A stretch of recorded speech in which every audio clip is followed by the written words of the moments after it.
Yo.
Bet. What up? What up, Preeta?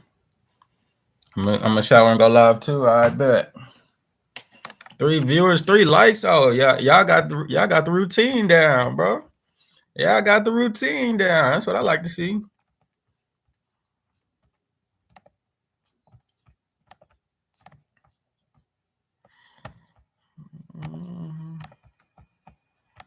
I'm just sending some links in the chat real quick.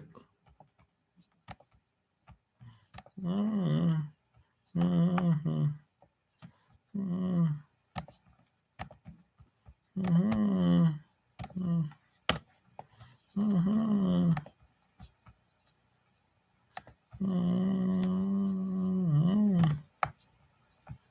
mhm, mhm, mhm.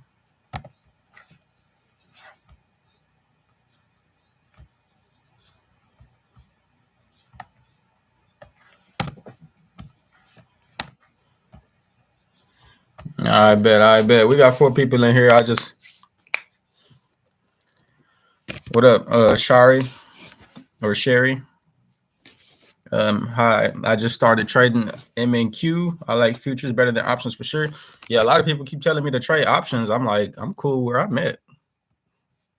Uh, but for those of y'all who this is y'all first time tuning into a strategy service Saturday Live, I'm basically just gonna be back testing the week that we just had.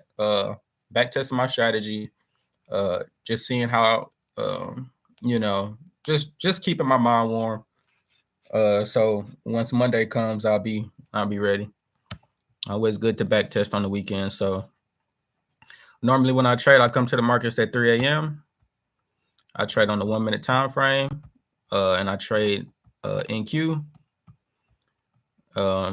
What I like to use is my strategy is I like to use a consolidation zone. So that's what y'all are going to be seeing me back test. After I go through the whole week, what I'm going to do, I'm going to go through the whole week using my consolidation zone strategy. And then I'm going to go back and then I'm going to kind of like freestyle, just do a freestyle back test where I just take whatever setups I see. What up, Sleazy? What up? All right, I'm going to go ahead and get this started. We starting at 3 a.m. So let's go ahead and see what's going on. Just going to wait for a consolidation zone. All right, we got a zone.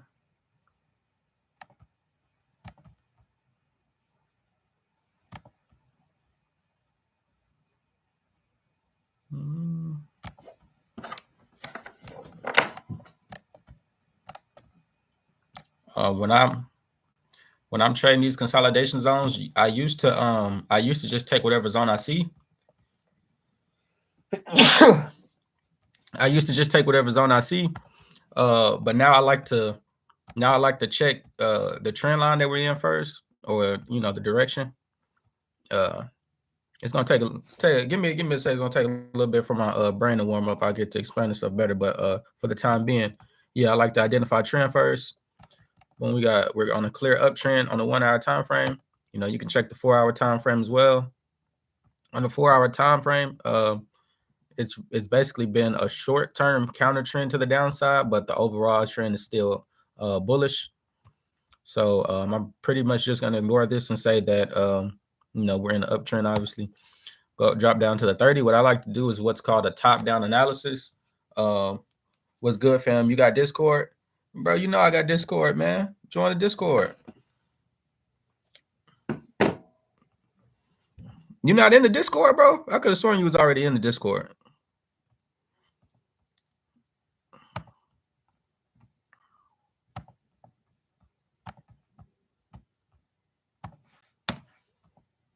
Discord right there. If you're trying to message me personally on Discord, join the Discord and then just click on my name and then message me personally on Discord. But yeah, let's get back to it. So yeah, clear uptrend. So since market shows this is Monday, I'm back testing Monday, by the way, and I trade London. So this is Monday at 3 a.m. So yeah, we're in an uptrend. Top down analysis. We go from 4. The 4 says we're in an uptrend. The 1 says we're in an uptrend. 30 says we're in an uptrend. So we're in an uptrend, clear as day. So for what I like to do is after I identify the trend and a consolidation box forms, I'm only looking for buys. So I'm looking for a break out of this consolidation box and a close. And after I see a close, I'll be in. Now, usually when I'm entering a trade, I have a set TP at $100. But I was trading on New York Friday, and I found out that instead of me having a set TP for $100, it's better for me to actually target a specific zone. So trades, because some trades I've noticed I'm leaving a lot of money on the table because of my set TP. There's nothing wrong with having a set TP hitting base hits, but just when I was live trading on New York, I found it's better for me to actually identify a zone to target for my TP. Join the chat. What are you talking about? Oh, bro. Oh, I see you. I see you. Oh, you in a voice channel? All right, let me see what you're talking about. Yo, yeah, I can hear you.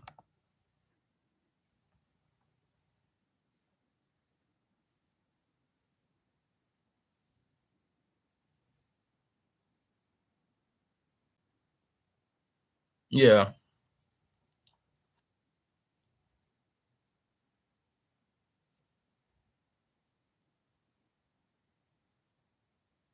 You said with what I can backtest my strategy? Yeah, I don't got an trader. I used to have it on my I used to have it on my computer, but I deleted it. I don't got that software anymore.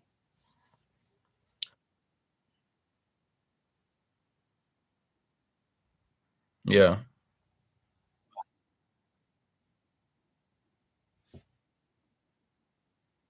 Like what?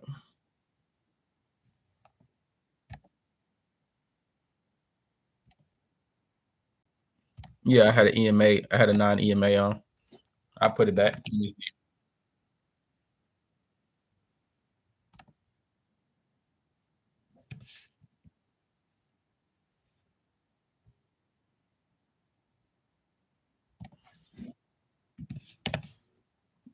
Yeah, price is if price is above EMA as long as price is above EMA and follows the trend line. You just yeah, I see what you're saying. Just more and more confirmations. Yeah, I don't want to overdo it though.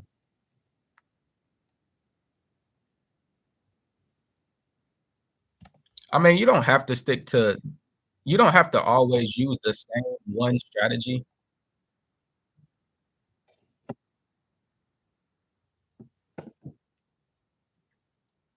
Yeah, but it just depends on how you like to trade. If because some people like to trade with the arsenal of strategies. If you only want to use one strategy, then you can only use one strategy.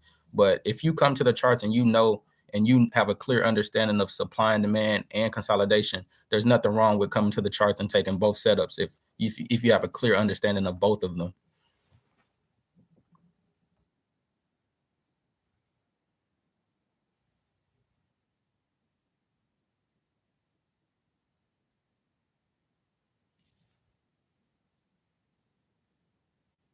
That no, no, that's all a part of the same consolidation.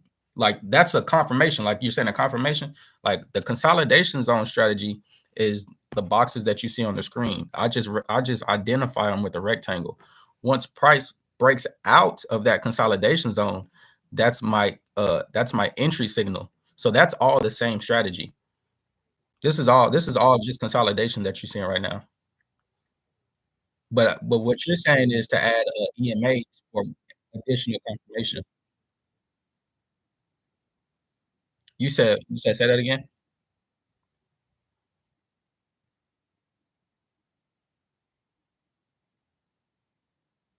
No, I always trade consolidation that way. If you ever see me doing something different, I'm just trading a whole different strategy in itself.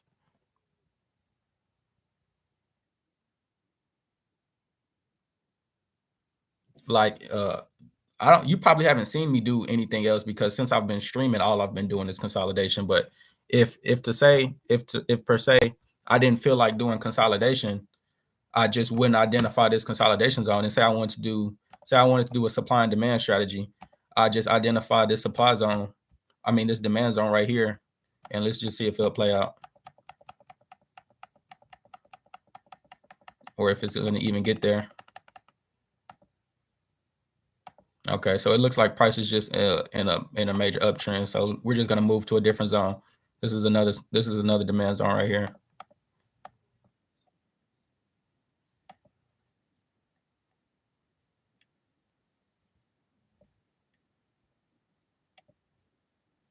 It's just in the uptrend, so it's really no good supply and demand setups. Uh,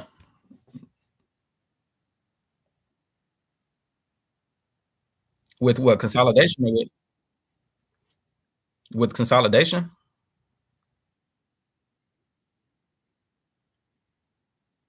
I didn't get any setups. That was just price moving. I didn't get any setups with that. Co you wanna see a supply and demand setup? Hey, Coach Curtis, I don't know if they can hear you through my laptop.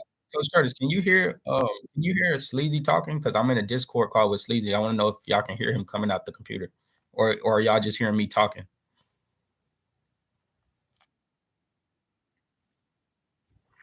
I just don't know if the YouTube live stream is picking you up.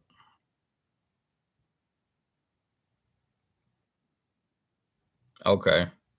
Um, shit, I'm just gonna continue with the back test. I'd love to keep going with you, but it's no point in me talking to you while I'm on live stream if the people on live stream can't hear you as well.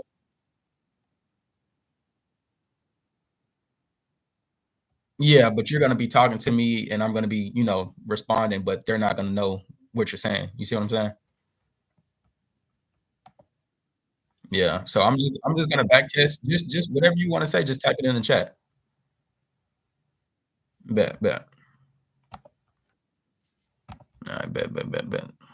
All right, we just back testing, bro. We just back testing. That's all it is.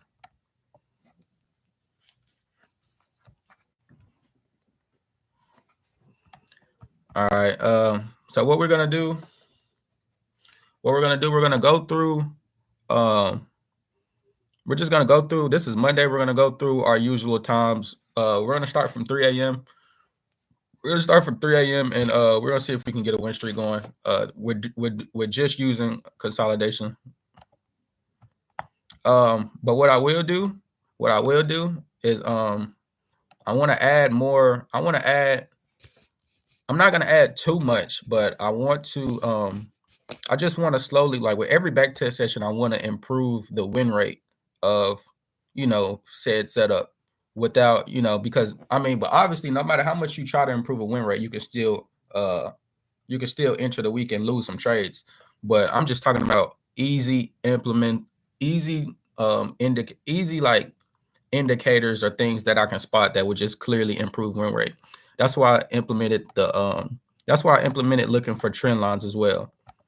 So so now I'm coming to the charts at 3 a.m. I used to just take whatever zone I saw, but at least now before I take the zone, I'm gonna identify what trend that we're in. So on the 1 hour just started a counter trend to the upside. So with that being said, I'd only be looking for consolidation zone breakouts to the upside. Okay, so we got a clear uptrend. So now all I'm looking for is a fresh consolidation zone and a breakout to the upside.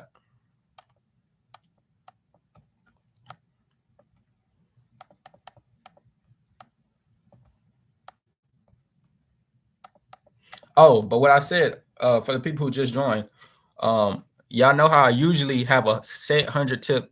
I usually have a set 100 tick TP for $100. When I was trading New York, I realized that it's better to target a specific zone than to just always take that $100. Like y'all know I'm usually set on just taking $100 and get my base hits.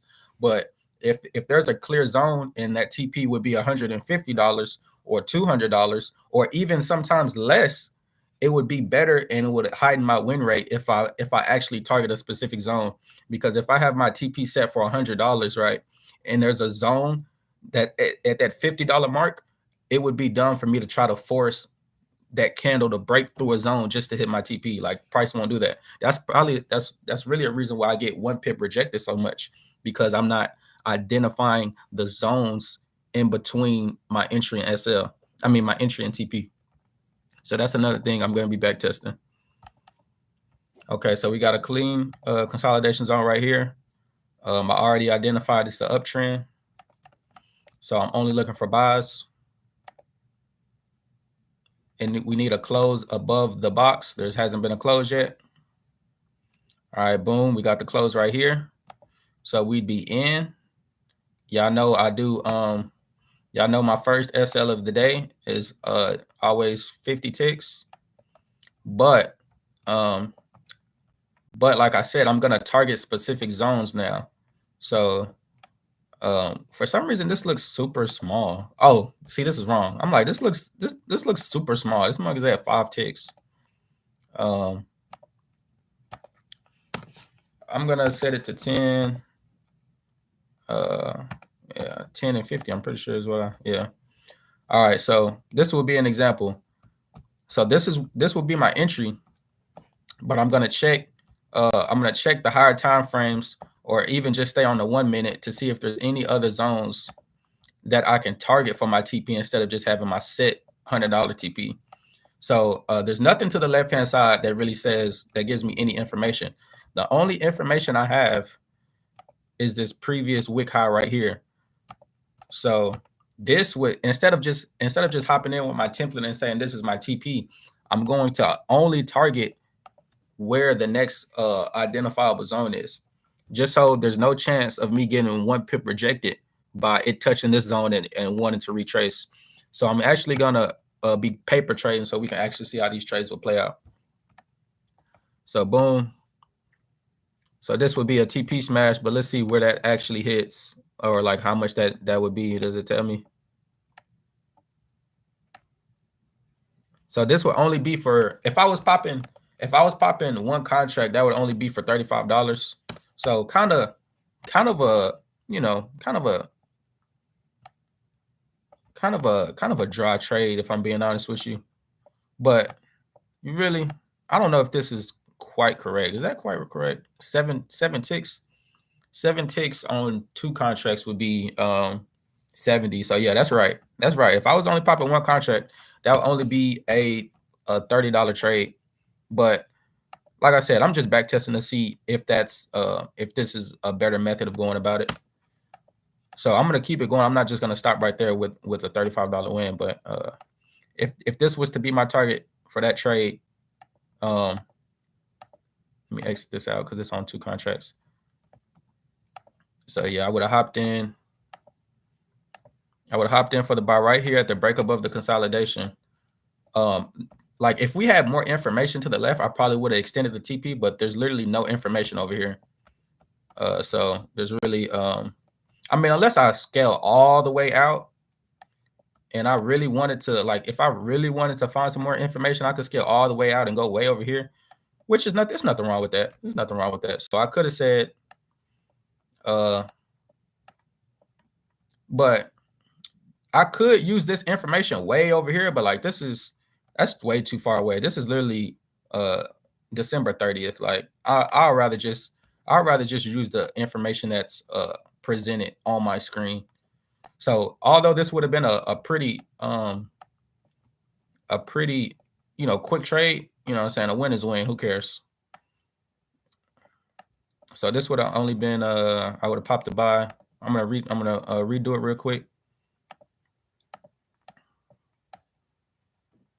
It just would have been an entry right here. 1 contract size, this would only be $30, but if I pop 2, it would have been 70. So, you know, not too bad, just depending on what I would have entered in. Probably just the 1 though. So boom, let it play. TP, $40. I'm gonna keep track. I'll keep track of P&L. So we'll say this was we'll just say that's $40. 40. My way. I don't like this box. This box is ugly. All right.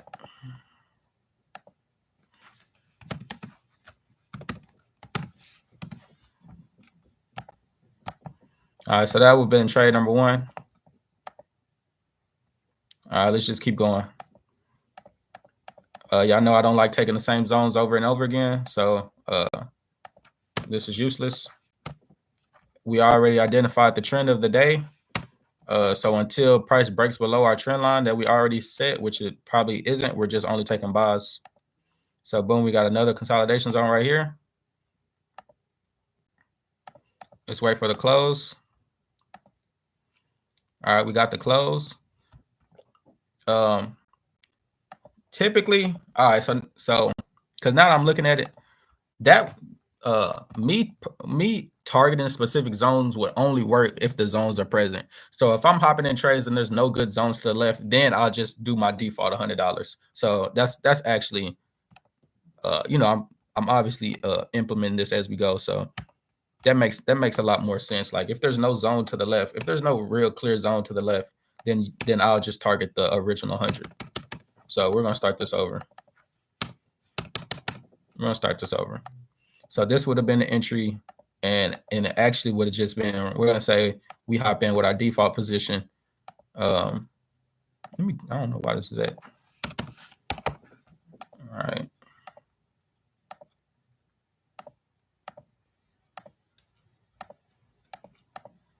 All right, so this is what it would look like. Is this right? Why do I feel like this isn't, like this is only $50? Something. Am I usually doing 20? Why is this off? Oh, because I usually pop 2 contracts. Okay, so this is really what it's supposed to be. Okay. Okay, yeah. I'm tripping. So this is really what it is.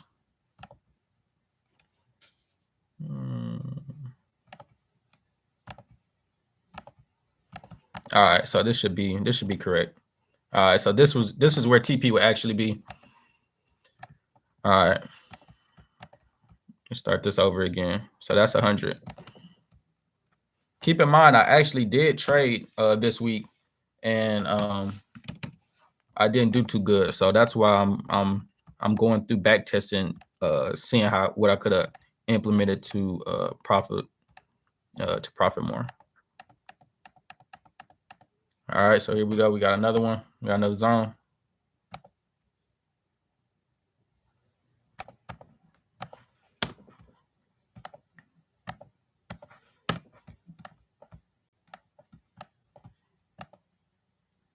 All right, we got the buy.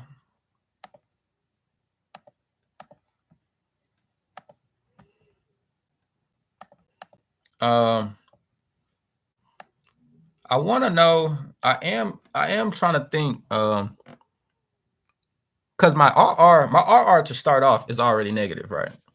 So I could keep doing what I've been doing and keep adding to my profits, but at some point, it kind of becomes redundant because, like, if it hits, say I got my negative, you say I keep doing how I've been doing it, right? Which is proven to work.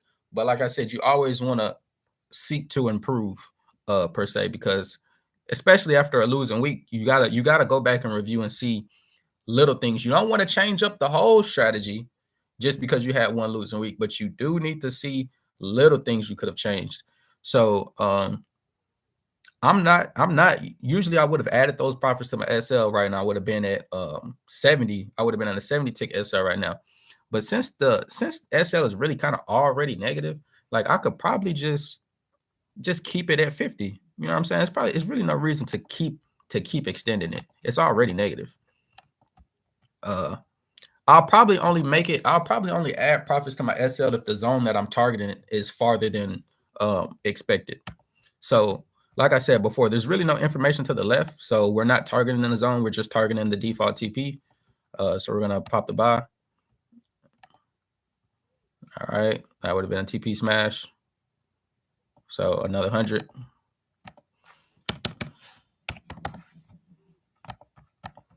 All right, we're gonna wait for another setup. We're still only looking for buys. This is the benefit of identifying the trend before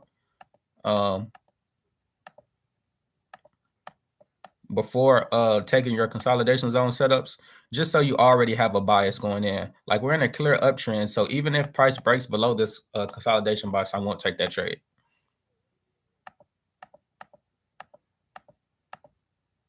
Another zone just formed, but it's so close to the previous zone, there's really no point in adjusting my box. So you see this one, you see how price just broke below here. Normally before I would have just said F the trend and hopped in anyways, but I'm not going to. And it looks like, and now that I'm looking at it, it looks like this would have been an L if I did that. Let's just see. Looks like this would have been an L.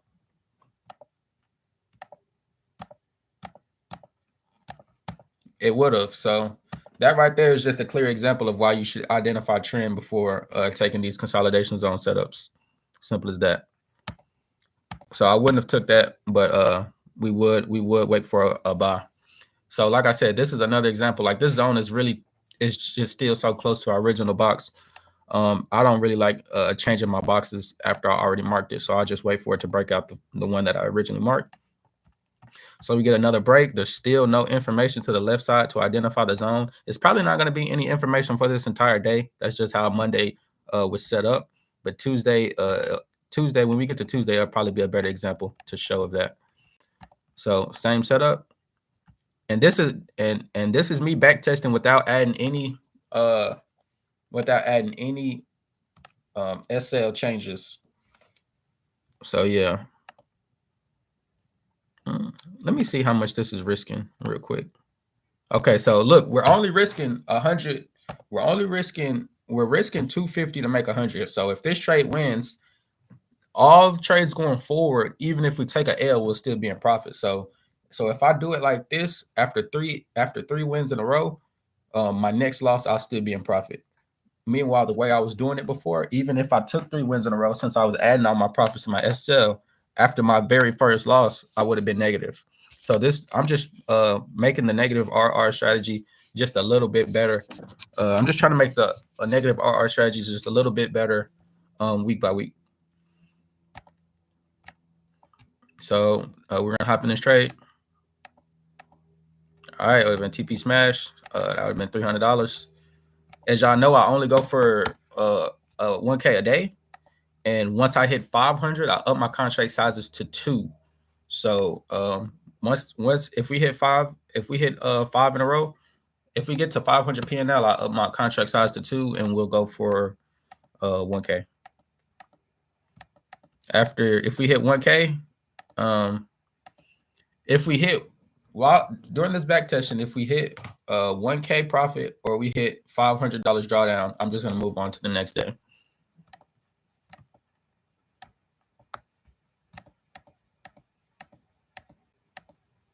All right, here we go. Still really no information. We looking for the same thing as always, though. All right, we get the close.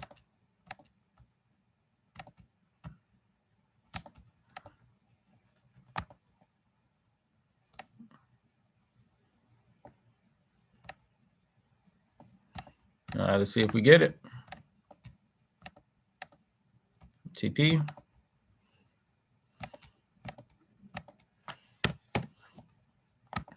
All right, so let me think.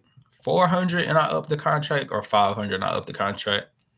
Because my goal is to hit 1K in the least amount of trades as possible.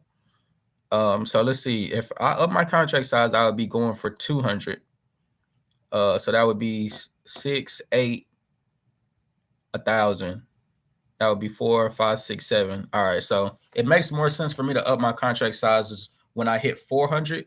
So then when I up my contract size to 2 and I start going for a 200 profit target, I'll only need 3 more trades to hit 1K. That's the only reason I up my contract size is so I can minimize the amount of trades I have to take, because the quicker I can hit my profit target is the quicker I can get out the markets. You just want to hit your profit target and get out, bro. You don't want to be in the markets all day. We got 6 people in the live and 7 likes, man. Y'all, I appreciate y'all for recognizing and sticking to the routine, because y'all know as soon as y'all get in here, I'll be asking y'all to like anyways. But yeah, appreciate that. So next trade, we're gonna up it to 2 contracts. And this might cause me to maybe extend my SL, maybe. I don't know. I'm just got to wait for the setup to form. All right. We got a setup right here. It doesn't look like we already got a little peek at it, but it doesn't look like it's going to break to the upside. It kind of already tanked, but we're going to see. Another thing, I used to not take zones if it got broken to the downside first, but I'm kind of through with that. Like, If it breaks to the downside and then pulls back and breaks to the upside, that just means the break to the downside was a fake out. It doesn't mean that the break to the upside won't be valid.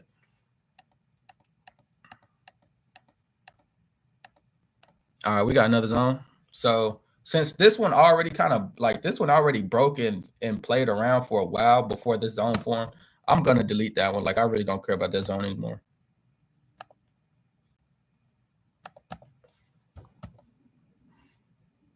All right, so we did get the close above. So now, right now, I'm gonna try to figure out what if if I get put in this position, during my live come Monday, what would I do? So say I'm up $400. I'm thinking about upping my contract sizes to 2. So I go up. I'm on a 4-trade win streak. I up my contracts to 2. Um, we're still sticking to buys only because we're in a buy trend. But guess what? Guess what? Guess what? Guess what, guys? This is an example of now we have information to the left-hand side. So now we don't have to use our automatic 20-tick TP. Now we can look at the information and find what's a good place to target for this trade instead of just taking whatever you see. So if I look to the left-hand side, a good place to target would be, for those of you who don't know, to spot a supply or a demand zone, you look for the first candle of the opposite I'll just say opposite color. You look for the first candle of the opposite color before the downtrend started. So as y'all can see, the last bullish candle in this upward movement was right here. After this candle formed, it tanked. So this is where the demand zone is. Or I be getting those confused. Let me look this up because I swear to God, I say this wrong every stream. I'm pretty sure demand is at the top supply is at the top, demand is at the bottom, right? I say this wrong every stream, bro. I just know the zones work. I really ain't been Okay, supply is at the top. Okay, yeah. Supply zones is at the top. So this is the supply zone. So this is the supply zone or demand zone starts at the first candle before the first candle of the original move. So this was a bullish move. I mean the last candle. So the last candle on this bullish move is this one right here before it started tanking. So what you want to do to identify the zone is you want to mark out the end of that candle, the bottom of that candle, and the top of that candle. So this is the zone. So my target, this would be an example of how sometimes y'all be seeing me. I trade on Topstep X. I'm back testing on TradingView. So this type of trade would be an example of when y'all be seeing me getting 1 pip rejected, because it might not happen on this trade, but what would happen is price would push up and it tap into the zone, and you see my TP is right above the zone. So price would tap into the zone. I'm thinking Nasdaq is just trying to give me a bad day, but no, there's a zone right here. So it literally just would tap into the zone and then reject. So instead of me having my TP set at 20 right here, I'd put it just below. So I'm lowering my TP a little bit, but it's gonna give me a higher chance of winning the trade. And we're already on a 4-trade win streak, so this is gonna be a 2 contract entry. So I really won't be losing any money, because as you can see, the TP is still 160. So we still got a 160 TP, and my SL is 500. Trying to think if I want that 500 SL. Trying to think if I want that 500 SL, because I might if since that SL, the same way we identified our zone for that TP is the same thing we're going to do to identify the zone for our SL. If the SL starts to become more than our profit target, because once I'm up 400, I don't want to take an L that can put me back in drawdown. You know what I'm saying? That's how people go on tilt. So instead of me having this $500 drawdown, what I'm going to do is the same candle that closed. It won't be like this for every trade, but I've been trading for a while, so I know that a good place for this TP would be a good place for this SL would be right here, right below that candle, because if price decides to break below this candle, odds are it's just going to keep falling. So I'm saving. So I'm basically saving a potential $200 on this trade just by identifying zones for my TP and SL instead of just having an automatic 100, 500. You know what I'm saying? Because no trade is the same trade. So while y'all have seen that having an automatic TP and SL can still be profitable, obviously, I just feel like this will be a better method to go about it. So for this trade, it's a 160 TP, right, but target is right below the supply zone. So we shouldn't get 1 pip rejected, and our SL is right below the initial candle, because if prices to break below this initial candle, the odds are it's just going to keep tanking anyways and hit that $500 SL anyways. So let's see what happens. Okay, so that would have been an L, but check this out. We're gonna see if so I'll go. What was that? What was that? 3? I think that was what, 320? Let me see.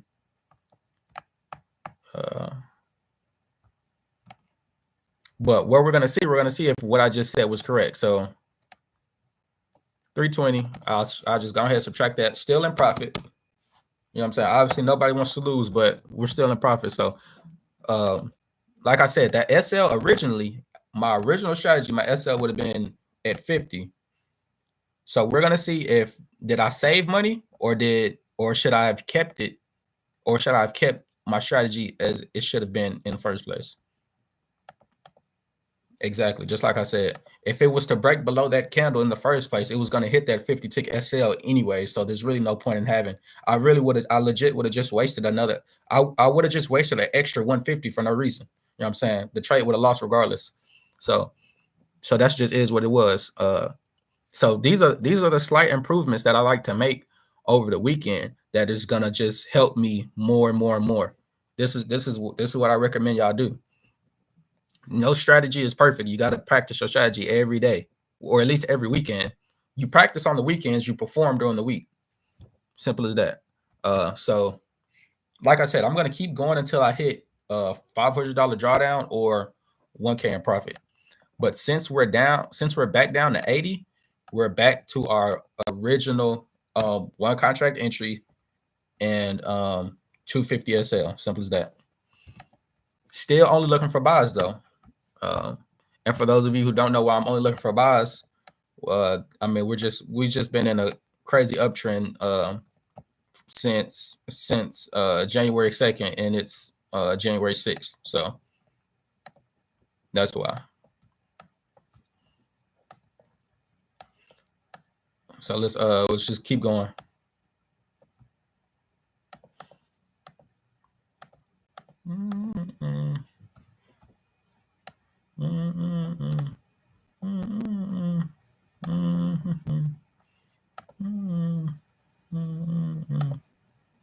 All right, looking for a break to the upside.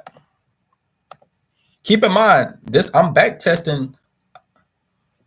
Keep in mind, I'm back testing the same week that I just had, and this week was the losing week. So if I back test the way that I'm back testing and I come out profitable, then that's just a clear indication that this is a better way to trade, because I ended this week down 1,000. What would say makes a successful trader? Emotional control. If you don't have emotional control, it doesn't matter how many trades you win, you'll blow your whole account on one loss. You got to be able to just not care, bro. You got to it's going to be hard. Like if you can start not caring about your wins, then it'll be a lot easier to not care about your losses. Most people try to force themselves to not care about a loss first. You got to trick yourself into not caring about a win. Once you don't care about a win, it'll make it a lot easier to not care about a loss. I try not to celebrate until the trading day is completely over. Like a lot of people, because this is some sauce right here. Because if y'all haven't read Trading in the Zone by Mark Douglas, he mentioned this. After what gets most traders isn't the fact that they lose, because what happened is you'll win a trade, and your mind, without your consent, it's just going to happen because you made money. You have no choice. If you win, you will enter into a state called euphoria. So basically, if we put your emotions is like a, say this is your emotions. This is you when you're balanced. You get a win, your emotions go like this. So now you're all the way up here. You take another trade. Say you win again. Say you on a 2 trade win streak. This is where you're at. You might not realize it, but this is where your emotions is at. So when you take a L, if you come to the chart and first trade you take is a L, okay, boom, you took an L. You're not gonna be tripping for real. You're just gonna go from here to here. But if you go on a 2 trade win streak, your emotions is gonna go like this. You're gonna enter euphoria, and when that L hit, you look how much farther you gotta go to get back balance. You're gonna go from up here to here to here, and this is what we call tilt. You're off balance completely. Your emotions went from here to here. Now you're doing all types of goofy shit. Could you AI bot your strategy then? I'm pretty sure you could. I mean, I don't know how to do anything like that, but I'm pretty sure if somebody knows how to cook up a script, they could AI the strategy. I mean, I'm just identifying zones and entering off of close. Probably can't be that hard to make. But anyways, let's just keep going.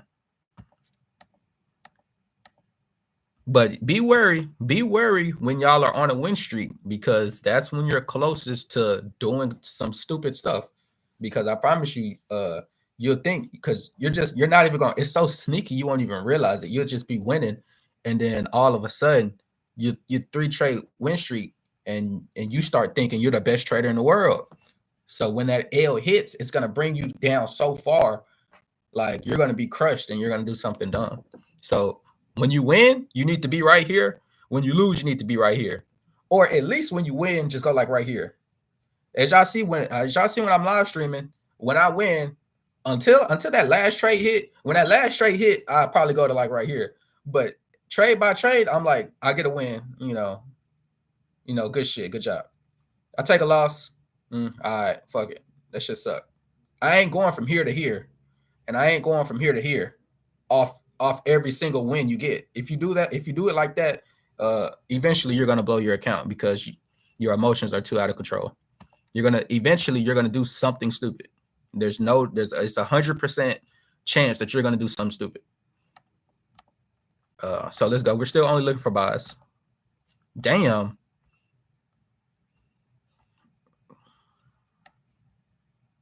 See, if I was taking different setups per day, I would probably look at this for like a little, demand setup or something like that. But we're gonna stick for this back test session. We're gonna stick to just this.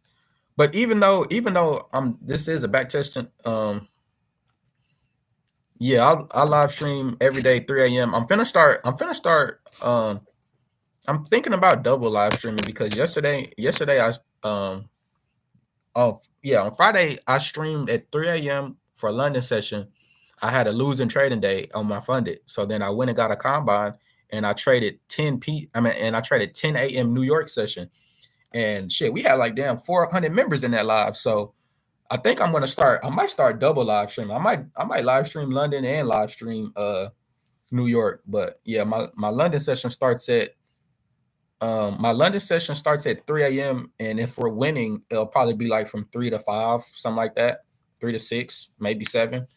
If we're losing, it's just gonna be a quick stream, 3 to 4, 3 to 5, because I'll be done. And then I'll come back at 10 a.m. and that stream can last from either from 10 a.m. to whenever. Last time I was legit on that New York stream for 6 hours. So I was on stream from like 10 to 5. Real shit. So yeah, we're just gonna keep looking for a setup. All right, like I said, I usually don't enter trades that already broke below, but we're back testing and I want to see if it's still profitable. So yeah. And keep in mind, right now it would have been 5. So I ain't gonna lie, it would have been 5 right now if we was trading live. So I probably would have been trading a couple of gold trades in between here. So P&L is obviously not exactly accurate because we don't know if the gold trades would have been hidden or not, but it's just practice at the end of the day. So boom, it broke above. we took that L on that last trade, so our contract is gonna go back to 1. We're gonna go back to our usual thing. We do got some information to the left hand side. We do got some information to the left hand side. We have another supply zone right here. If I was to have my SL, like if I was to have my TP right here, this would kind of be like too short of a trade to take. Like let's see how much that would be. This would only be $40. So I ain't gonna lie, I wouldn't I'd at least like my TP is gonna have to at least be fucking 10 pips at least, bro. Nah, my TP is gonna have to at least be 10 pips. Like for those of y'all who don't really know how I trade for real, I go for base hits. So I like to hit over and over again for small amounts. So me going for like $50 isn't nothing crazy. Because I like to go on win streaks. But like I don't want to give these zones, I'm not trying to give these zones too much respect because at the end of the day, it's still just a 1 minute zone. So I'll probably let me check the 5 and just see if this is an actual strong zone or not. Well, this kind of spoiled it. But if I was to look at the 5, I would have said, okay, no, this is the actual target. This should be the actual target for this trade up here. So let's go back to the 1. So I would have looked at the 5. I would have said, okay, so this is the good target. The good target is way up here, and that's really still not that much. That's still only 26 ticks. So that would have been a profit of 125. So this is still a good trade. This is a good trade. Definitely a good trade. So the zone I identified is right here. I want to have my TP just slightly below. I want to have my TP just slightly below because I'm not trying to get 1 pip rejected. So this trade would be for 120, and my SL is going to be for 250. You want to give your SL a little bit of room. So it's okay to have a negative RR from time to time, you know what I'm saying? Because you want to give your trade some room. Most people lose a lot of trades because they're trying to be they're not generous enough with their SL.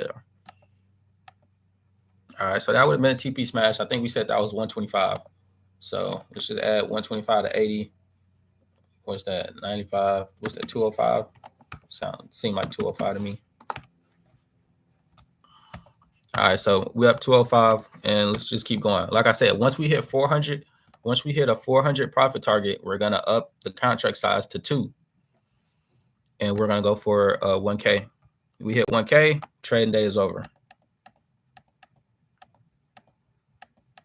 For those of y'all,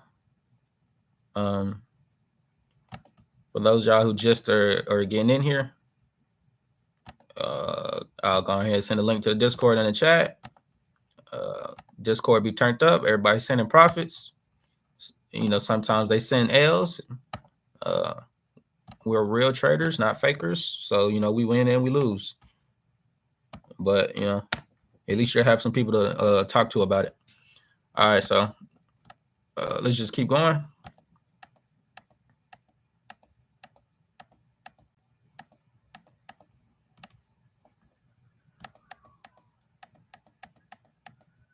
All right, here we go. We got another zone.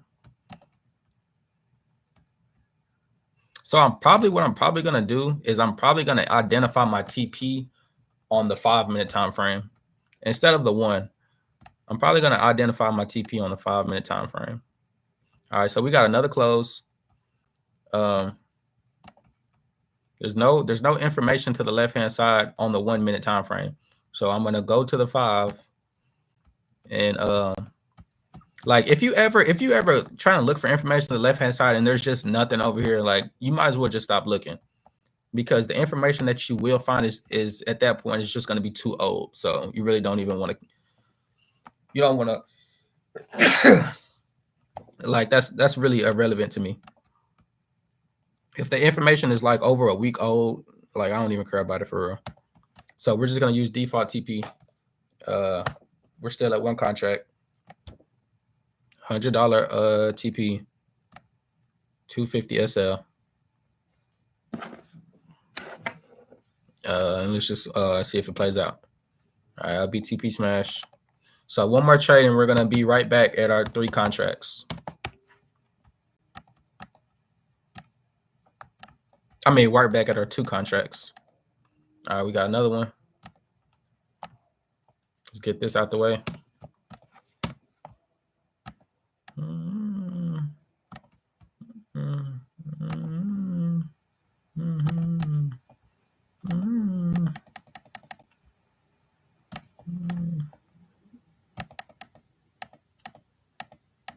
All right, we got another one.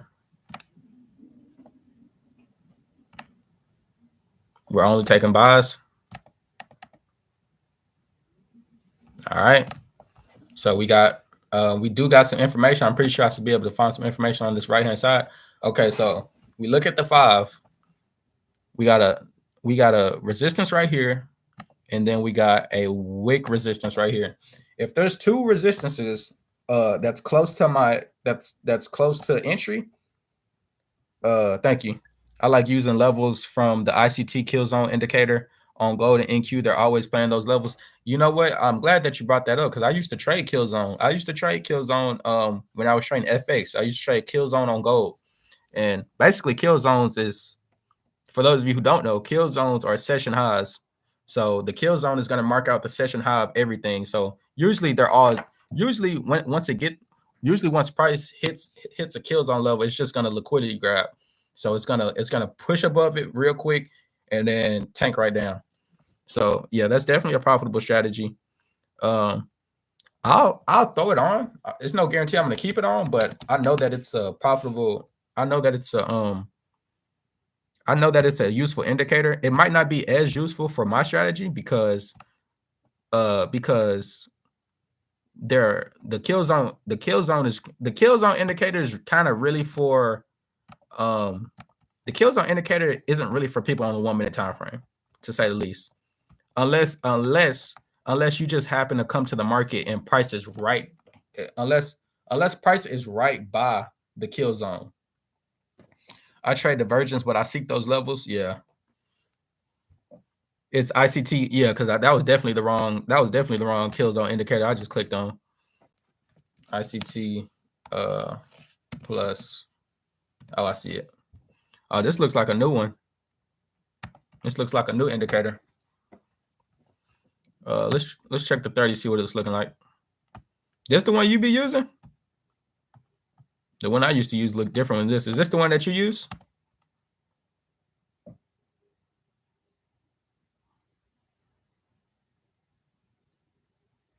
Let me see. London.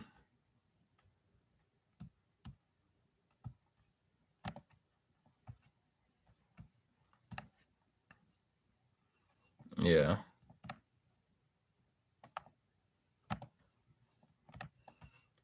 Yes, I mean, I have no problem with the indicator, but you know, it's just a little too much for me, for my screen. But like I was saying, if I'm entering a position, if I'm entering a position, there's 2 zones, I'm just gonna measure it out and I'm gonna see which zone I'd rather take, honestly. And if I'm comfortable risking price, yeah. And if I'm comfortable risking price rejecting the first zone, then I'll still take it. But if it looks like that zone is probably just a little too strong, then I'll just be okay with taking it. Cause like this is a zone right here, and then this is a zone right here. Look at the difference. This is a 15. We're gonna just test this out real quick. So this would be $70. This would be a $70 win. If I target the second zone, this would be a $200 win. So I'm gonna be honest, for this trade, because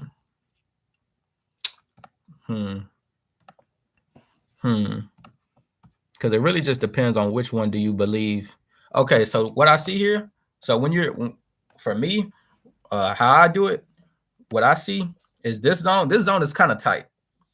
This zone is kind of tight, but this zone has a consolidation box right here flat in the middle of it. So not only if I had my TP up here, it would have to fight through this first zone, it would actually have to fight through this consolidation box as well. So what I like to do, if you ever get a zone right, if you ever get 2 zones and you don't know which one to target, this is what I always do. I grab the rectangle, I mark it out, and guess what I do? Make sure when y'all are using your rectangles, you go to your settings and you click middle line. Make sure when y'all placing your rectangles, you have middle line activated, because it will literally place a line right at the 50% mark of that zone, and that is always a good place to place your TP. So instead of me targeting that second zone, I'm just going to target 50% of that, and we're going to see where that would get us. So boom. So this is actually going to be a $135 dollar trade. If this trade hits, I will be able to up the contract sizes to 2. We're still only risking that 250. So even if we lose this trade, once again, we're still being profit. We're still in the game. The longer we stay in the game, the better. So here we go. This is the trade.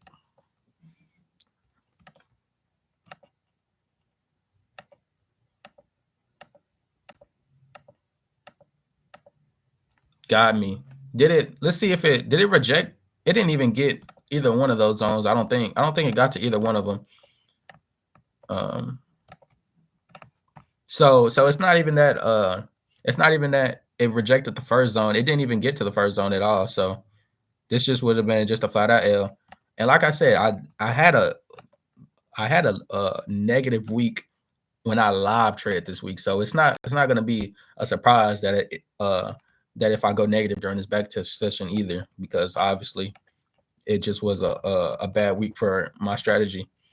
But this would have been a 250 L, still in profit. You don't ever want to get too, like, it can be discouraging.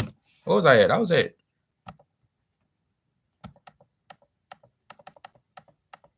305. I just lost 250.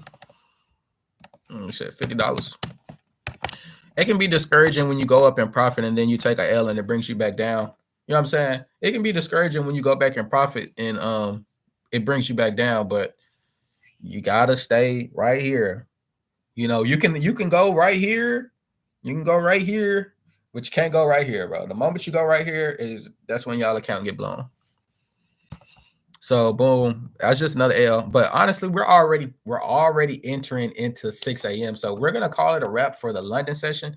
And now I'm gonna fast forward to 10 a.m. This is when I traded New York on Friday, and it was a pretty good live stream. So I'm gonna see how the consolidation zone works at 10 a.m. But we're just gonna call London session a break-even session for this backtest session. I mean, we kept going up and then it was just bringing us back down. It ain't nothing to it. I'd rather go break even. Why is it still on? Oh, I'm tripping. Man, I was thinking, coach, I was thinking these arrows was part of the kill zone indicator. That's why I was thinking it was too much going on, but these arrows are my damn orders. I'm tripping. All right, let's get out of that. So that was Monday. We're gonna go back to Monday at 10 a.m.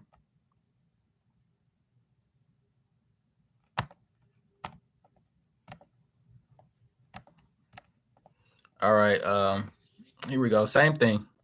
So what we want to do, we want to identify the trend. Once we identify the trend, we know our bias for the day. Clear uptrend, you can mark it out. You can really just look at it. It's clear uptrend. You can even do your by the way, uptrends and trend lines are a preference. Some of y'all, like I know some people will probably let's see. I mean, this is a pretty obvious trend line, so it's probably wouldn't be too much variations, but some people do their trend lines like this, and then some people might do their trend line like this. Me personally, I like to make it to where you get 3 touches. So if price touches your trend line 3 times, that's how you know that's a solid trend line. So just a quick little trend line education. First touch is right here. Second touch is right here. So even though price kind of broke through a little bit, it still respected the trend line. Like it broke out for a little bit and came right back in. Price. So 1 touch, 2 touch, 3 touch, 4 touch. It's a solid trend line.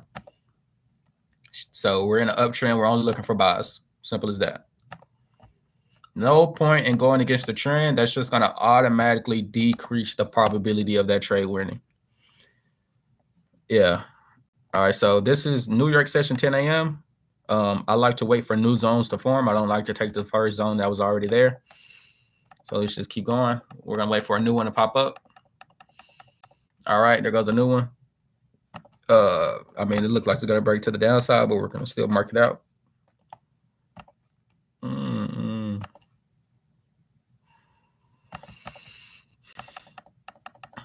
All right, we're waiting for a break above or for a new zone to form.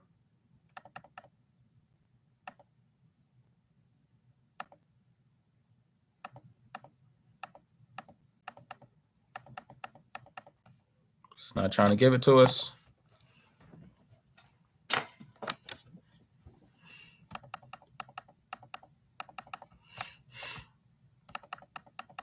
All right, here we go. We got another one.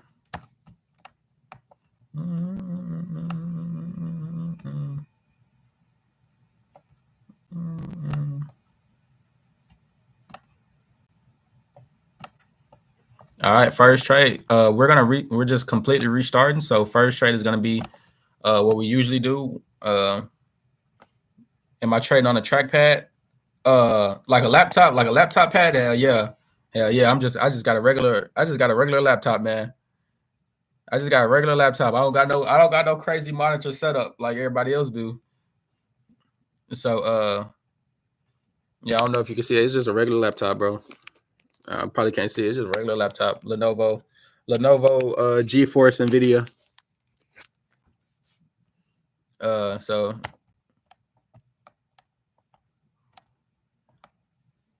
yeah, we're looking for buys. Oh shit, it's tanking. We're still gonna be looking for buys until it breaks below this trend line. So odds are, we're on the 1 minute time frame. If it breaks, like that's a big drop. That's a big drop. Big drop to say the least. Now, there always is the possibility that when you come to the chart and you identify the trend, that while you're trading, the trend changes. So there's always a chance that, maybe you're just being a little stubborn. But for me personally, I find it best if you just identify it at the beginning and just stick with it, bro. Because more often than not, that's going to be the trend that matters the most. All right, we got the question of do I want to use this on right here? Like I said, it's always personal preference, honestly. But since this zone, this is only, well, it's kind of, that's 30 ticks. That's 30 ticks.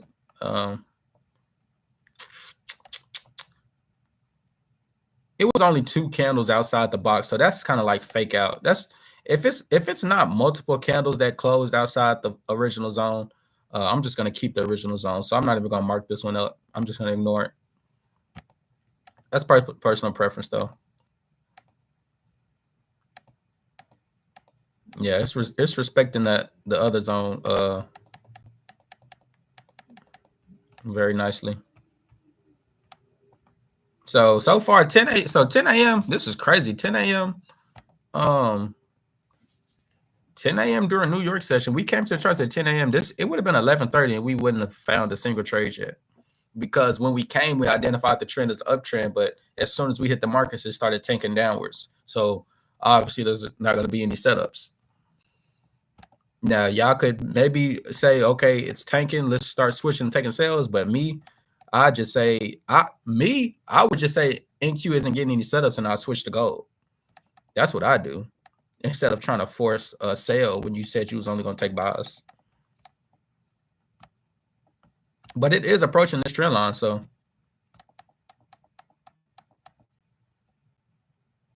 All right, here we go. We got another one.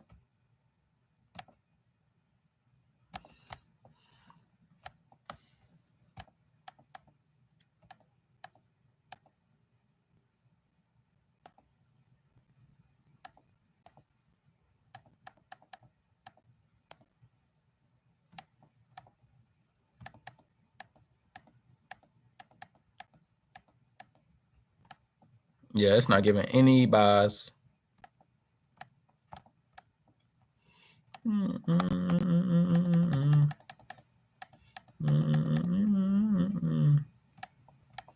We still focus on this original zone.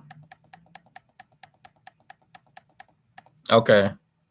It broke below the trend line, but it's still like playing with it now. So all right, so a zone formed below the trend line. So now it's kind of like I'm obviously late to the move because I waited till it got all the way to the trend line, but now I can officially start taking sales.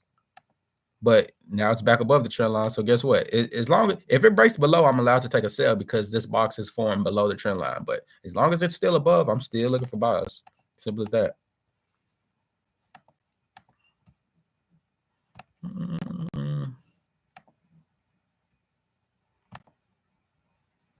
All right, so boom, we got the sell. So like I said, I want to identify my TP on the 5-minute time frame. So if I look to this left hand side, I just want to mark out some of the key zones coming up. This is a zone. This is a zone, and I'll say this is a zone. So once you identify the zones, you just want to pick. You can just pick which one you want to target. It's up to you. But what I want to do is I want to go ahead and see what the profit target would be, because this is actually this would be the first trade of New York session. So yeah, so we would be, let's see, this would be $100. This would be $100. So this would be $100, and this would be an easy win. This would be $100, and it would be an easy win. So if you wanted that, you could take that. Let's see where the second zone is. This second zone is for 385. Y'all know me. If I'm debating in between zone 1 and zone 2, I'm gonna outline it, and I'm gonna put my TP right in the middle of them. So this trade is really gonna be just a solid 1-to-1. This is just gonna be a solid 1-to-1 trade.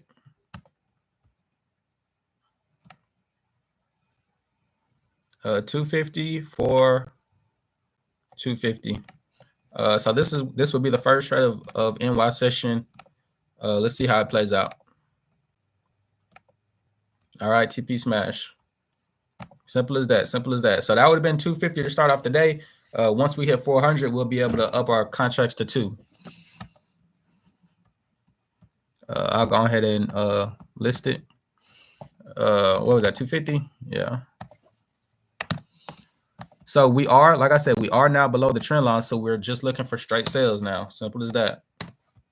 We don't got to make it more confusing than it has to be.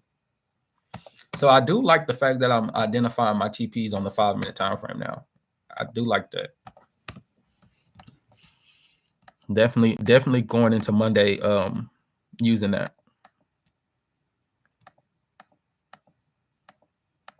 All right, here we go. Got another zone.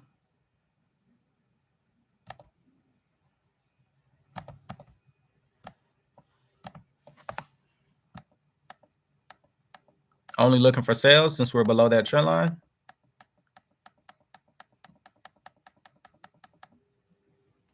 I'm going to ignore this. I'm going to ignore this and wait till it drops below the original.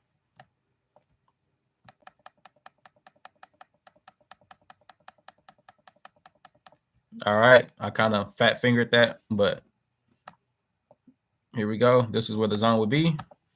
We'd hop in right here. If this trade wins, we probably are going to up our contract sizes, but this is the same thing. We're going to look to this left-hand side, and we're going to see where the zones are. We got a zone right here, and we have a zone right here. So I'm going to identify which one I'd like to trade. But it looks like this first zone is a little too close to the entry, so y'all can probably already guess what I'm going to end up doing. Let's just see where that is real quick. So this is about a $75 win, and this one would be a $580 win. So y'all already know, if I can't decide between which zone, I'm gonna target the middle.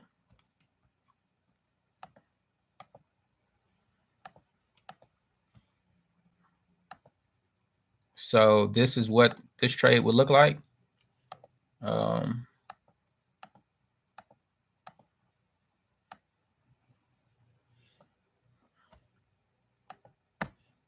up 250, but I'm gonna keep the same $250 SL. So for all the so when I go live and I start doing this live, people won't be able to say I got a negative RR all the time. Sometimes my RR is gonna be positive. Sometimes ain't nothing wrong with it. It'll probably actually come in handy instead of just only taking negative RR trades. I mean, it couldn't hurt to every now and then throw in a positive RR trade. Couldn't hurt. It's just not my main preference, obviously. But this is how this trade would be. So if this trade wins, our next trade would be a 2 contract size position, and we just be trying to target $1,000, and we would be done with the trading day. So $250 SL for a $340 profit target. Let's see how it plays out. TP smash.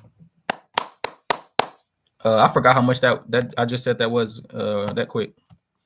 What was it? 355.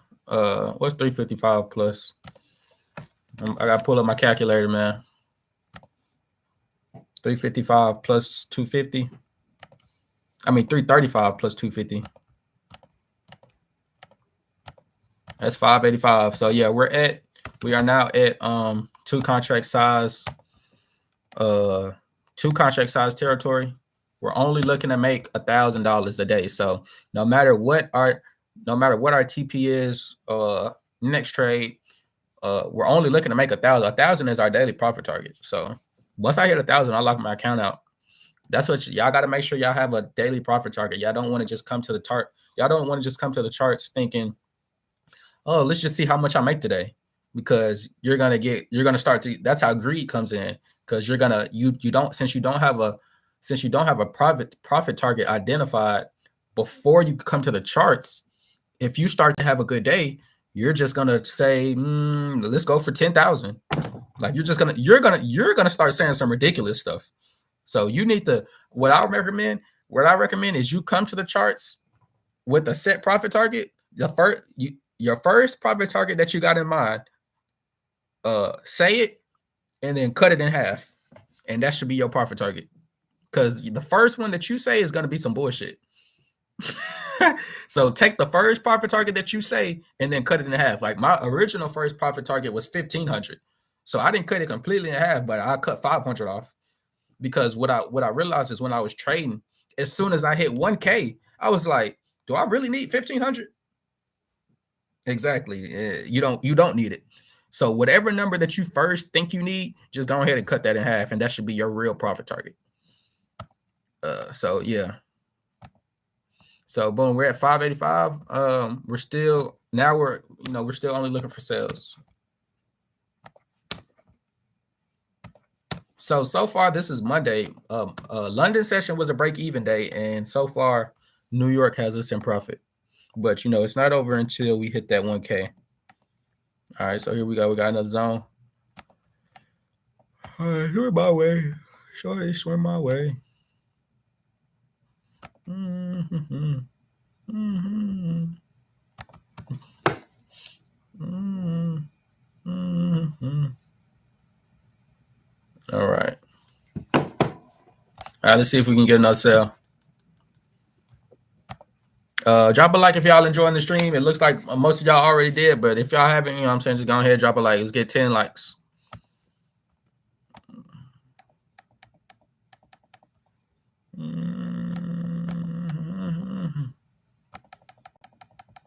Only looking for sales since we're still below this trend line, but it looks like we might break above. Oh, wait a minute. What time is this? It's finna be closed, ain't it? 14. What's 14 military time? That's 2:30? Nah, we would have been out the markets. I ain't gonna lie. 2:30, we would have been out the markets, man. 2:30. Nah, we would have just this day would have been over. So we would have just took that because that last trade hit at 2 o'clock on the dot. Yeah, we would have called it a day right there. So we're gonna go ahead and move on to Tuesday. That's just day one of the week. We're gonna go through the whole week. Always good to get some practice in on the weekend, man.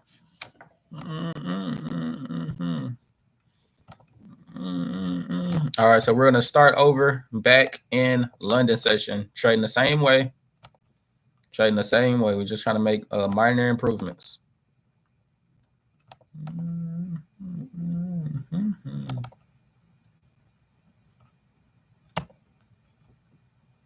All right, here we go.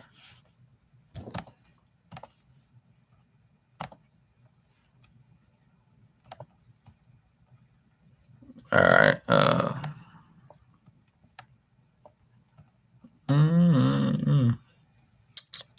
Oh yeah, identify trend. First thing you want to do is you want to identify trend on the hour time frame. It's pretty obvious. We are now in a uptrend.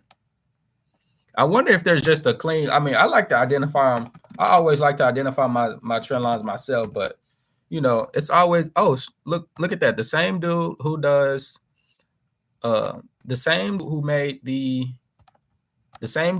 consolidation zone indicator also has a trend line indicator. So let's see if his indicator is pretty accurate.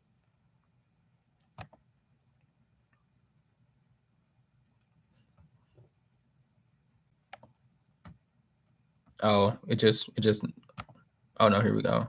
So yeah, let's see if what this trend line looks like.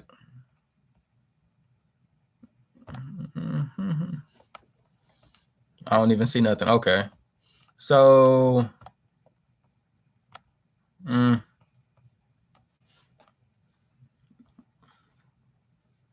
okay, it got multiple of them loading up. Holy moly. It done turned my screen into the Matrix. All right, let's zoom in. See if we can kind of see what's going on. All right, so what it looks like, I don't know. I don't really know about this indicator because I really can't tell if this line is saying it's in an uptrend or is this line saying it's in a downtrend. I guess this is saying it's an uptrend now. I mean, it must be. Yeah, it must be saying that we're in an uptrend. I mean, obviously we're in an uptrend, but I'm just making sure that the indicator is telling me the same thing. Let's check the 30, see what the 30 says. Yeah, I don't think we need this indicator. I don't think we need that. Kind of just makes stuff more confusing. I'll just identify myself on the 1 hour. It's not that hard. All right, so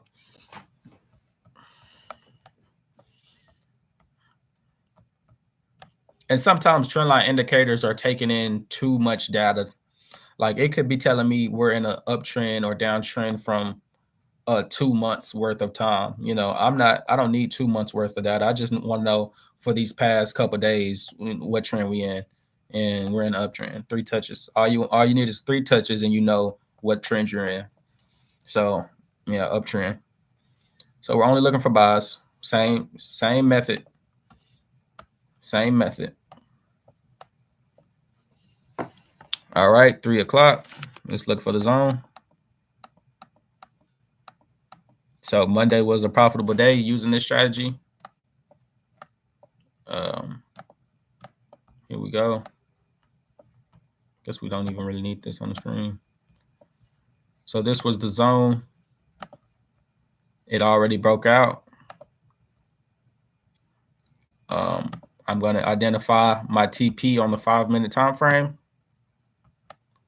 Okay, so we kind of got some clean range over here to this left-hand side. So we might have a pretty decent TP for this trade. We have a slight zone right here. Could get some rejection right here.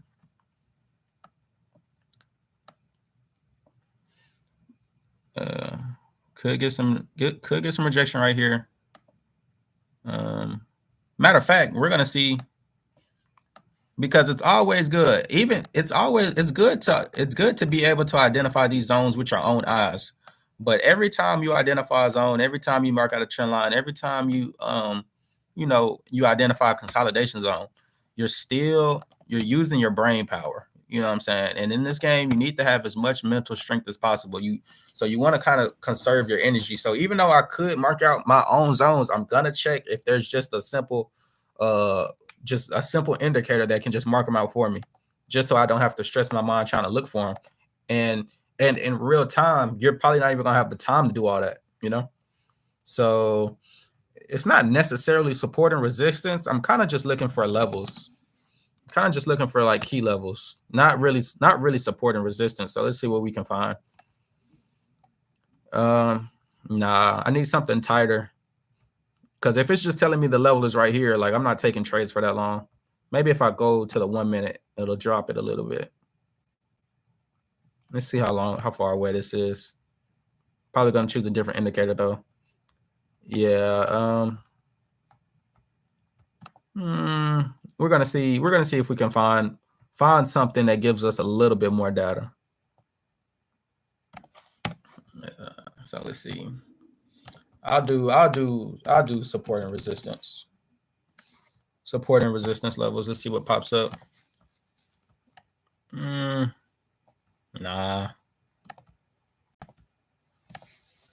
Uh, rejection. Rejection candles. Nah. Let's see. I mean, it's got to be like a key level indicator somewhere.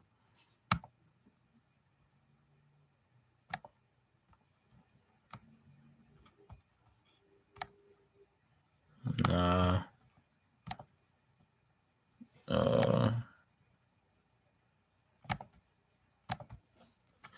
Candle close. Candle close channels. See what this look like. Nah. Liquidity levels by Sonar. Let me see. Yo, bro, I've seen you say you trade breakout if consolidation. Hakanashi candles make those strategies easier and consistent, in my opinion. Um, yeah, I used to watch Juvier. I know Juvier does Hakanashi candles. I know it's based off momentum and stuff like that. I've never traded, I've never practiced Hakanashi candles. So although they might uh be more profitable, going into next week, I'm not gonna switch trading. I'm not gonna switch my entire candle setup while I'm already in a funded account. You see what I'm saying? Even though that might be profitable, I'm just not about to try to learn the Hakanashi candles while I'm already funded. Let's see what liquidity levels by Sonar Lab looks like.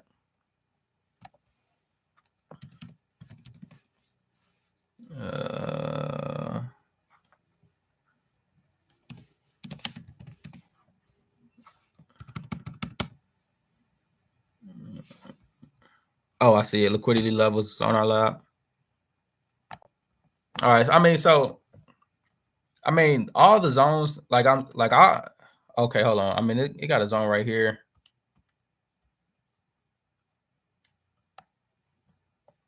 Okay, maybe I'm just being too tight with my I could just being too tight. So let's just see. Because if it breaks above and I say I'm trying to target the nearest level, and all the indicators are saying that the nearest level is right here. But in my opinion, I wouldn't target right here. My target would be like right here, because it's gonna have to break through here to get here. So what I would do is, I'll still keep the indicator on, because it'll make it easier for me. But I'm still probably gonna do my own slight markup, because this zone right here comes first, and I hate getting rejected right before TP. So I'll probably just chop it. I'll probably just chop it to 40 pips and just call it like that. So this is the target. Pretty good target. Pretty good target.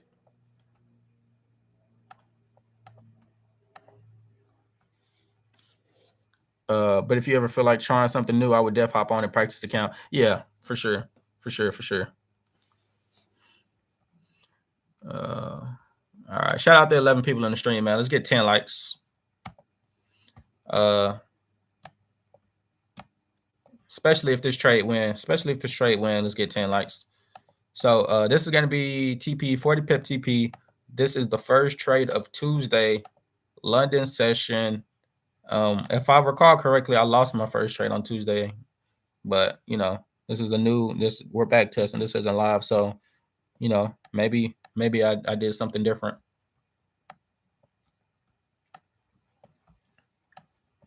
So pretty good. Okay, entry is actually right here. So almost a 1-to-1, not quite. We look to the left-hand side. There's pretty much no. The only thing that could cause us a little bit of trouble is probably like right here. So let's see if that's gonna be a problem. Okay, so the only thing that could give us a little bit of problem hitting this TP is this zone right here, and this is about 20 ticks in. So let's just see. Because for me, I like put it on boxes will make it lighter zone. Let's see.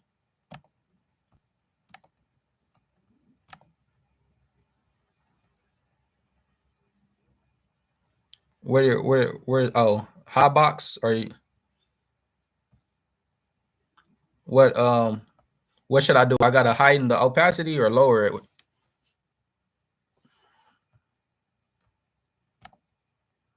Like high box, you talking about?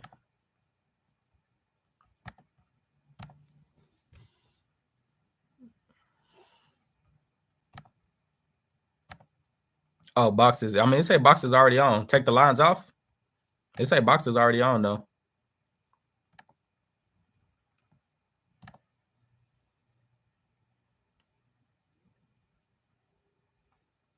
No in inputs. Oh.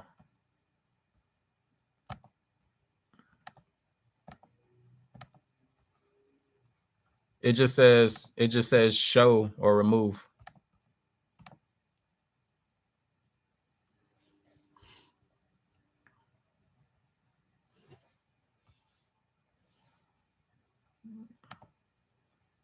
I think I just got the opacity too low. Let me see.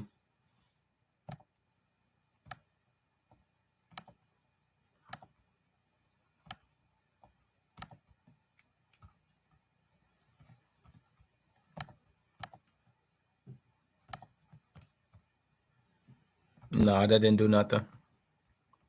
I mean, I really don't see nothing wrong with how it on how it was showing originally. Honestly, I like just the lines. You were so close. Chat selling on this one under mitigation. It's display switch from zone to boxes. All right, let me see. But yeah, I prefer lines, but I'm trying to see what they're talking about.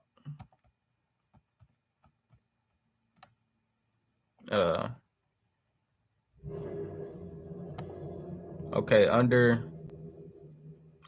display from lines to boxes. Let's see. Okay, nah, yeah, that's better. That's better. That's better. That's better. I'm gonna lower the opacity back down now though. Yeah, gives it a slightly wider range.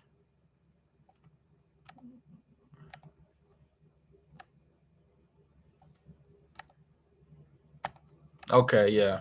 All right.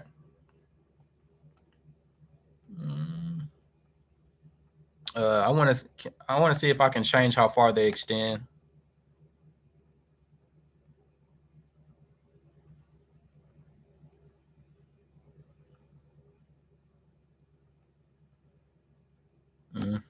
Because the zone that we're looking at is way over here. I want to see if it can extend itself all the way over. Oh, actually, we're looking at zones. We want to identify the zones on the 5-minute time frame. I'm just gonna quickly clear my chart real quick. All right. So boom, the zone is right here. Boom, zone is right there.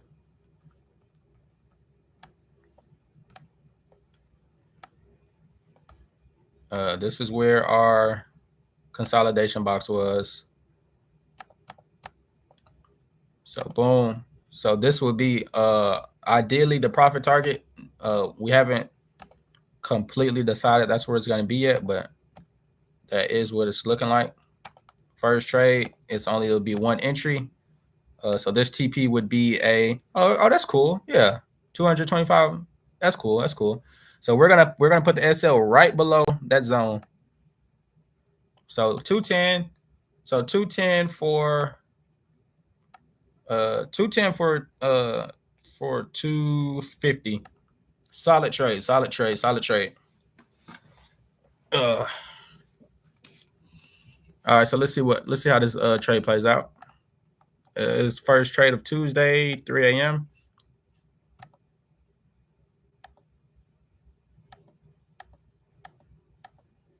All right, so this would have been an L.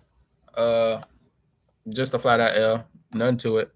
I want to see, let me see if this candle rejected anything, because this is a rejection candle. I want to see I just want to scroll to the left and see what did it reject.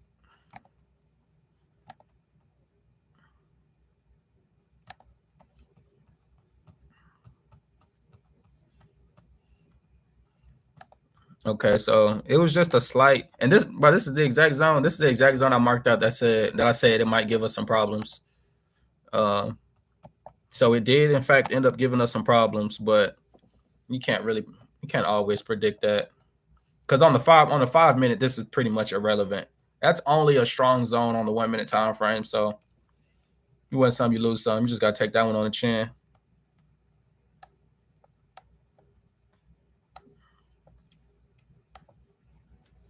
So yeah. So that would be down 250. As y'all know, I risk 500 a day.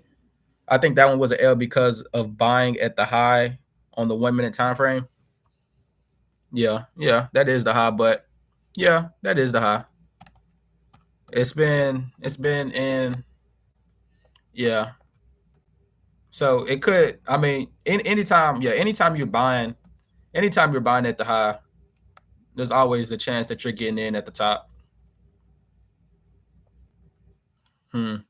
But typically, with consolidation zones, you're going to get a lot of trades where the zone forms at the top and then breaks above the top. That's how trends are based. You get a consolidation that breaks to the top, and then it consolidates again and breaks to the top. So if you try to avoid every single trade that's already at the top, you might never get a trade. You literally might never get a trade. Not always though. We'll keep track of that. That's something I'm gonna actually keep track of. So I'll make a note. I'll make a note. 1 minute high loss one, because if that does let me change that, because if that does hold true, that 1 minute highs offer a lower probability, like an extremely lower probability, then I will stop taking them. 1 minute high, 0 and 1. So we're gonna keep in mind uh of the trades that we take, how many of those took place at a 1 minute high. And if by the end of this back test session we're like fucking 0 and 4 or 0 and 5 at 1 minute highs, then obviously I'm done taking them hoes. I ain't playing around. I ain't trying to lose money, especially just give it away. So that's a good what's the word I'm looking for? I'll just say that's a good identify. You identified that well. I don't know what the word I was looking for. All right, but we're still only looking for buys. So this would be an example of how we could get a buy that's not at the 1 minute high. We're kind of in the middle.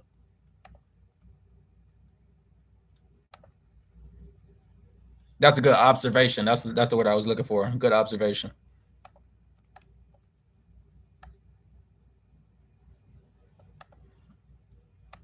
Okay.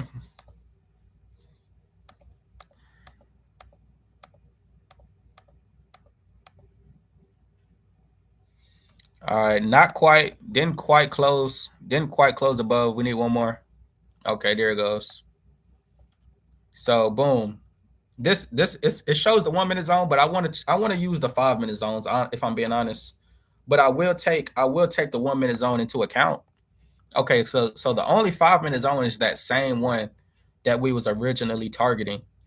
And obviously now we're way below that zone. So I don't need to target that zone. I don't need to target that. Because if we target, this is a good indicator because now at least I can see that if I target that 5 minute zone, I'm literally trying to force you want your trade to have you want your trades to work. Like you don't want your trades to have to work hard to hit TP. So if I was to target that 5 minute zone, I'm basically telling buyers like, yo, for me to get out this trade, man, you're gonna have to break through this 1 minute zone too, or I ain't getting out. You know what I'm saying? Bro, Price don't gotta break through that 1 minute zone. Like Price will tap that 1 minute zone and reject, and then you'll be like, damn, why didn't you know? So you gotta take things into account. You gotta take things into account. So this would be, and keep in mind we're already down 250 on the day. So if this trade loses, I would be done for my London session trading. So I'm definitely not gonna try to be a hero and push and try to see if Price can push above that. I'm actually gonna be a zero, and I'm baby. I like, y'all know me. I like base hits. So this is gonna be the setup. This is gonna be the setup, and we're going for. I think this is still $100, so we still be good. Yeah. So this is $110 trade, and we're gonna risk that same 250. I'd say this is, and I love how this is why I love the back testing sessions, is because I'm just getting more and more confirmations for my entries, because this is a setup I call high probability. This looks like a high probability setup to me. Like I'm very confident that this trade is going to hit. Now, will it? We'll see. But in terms of probability of this trade hitting, it's pretty high. So let's watch it play out. And that motherfucker lost. This why I say even if it's a high probability setup, don't leverage your account on that shit, because no matter what you think, it'll still lose. I don't even see a reason for why that trade lost, if I'm being honest with you. It just literally pushed up. It didn't even touch no major zone. It just pushed up a little bit and just decided to reverse. So um, you can think about a trade all day trying to decide why it lost or why this or why that, but honestly, it just seems like this just lost. Like it got to right here. This is no zone for real. This not no zone for real, bro. Let me check the 5. Maybe the 5 minute shows something. So the 5 minute, I mean, even the 5, like the 5 could at least got to right here before a rejection. So that trade just lost. I'll just chalk that up to a loss. So this would have just been, and I think this is how Tuesday actually played out. I'm gonna pull up my top step, because I think this is legit how my Tuesday this week played out.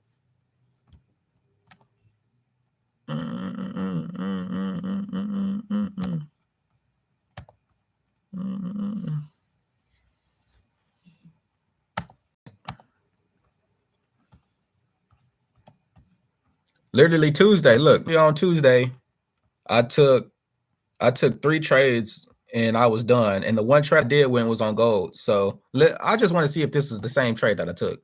I took this trade at 337. I entered this trade at 330 and I got out the trade at 337. This was a short. Huh. So this isn't the trade that I took. But shit, I still lost. So yeah, simple as that. But let's go back. Let's go back. So far, Monday, London session was break even, and New York was like a $500 profit. Tuesday London session, we just went flat out 0-2, and just got us out the way real quick. So we're gonna see what Tuesday New York will look like.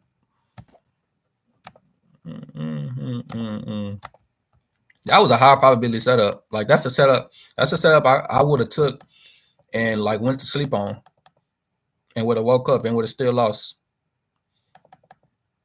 So here we go, 10 a.m.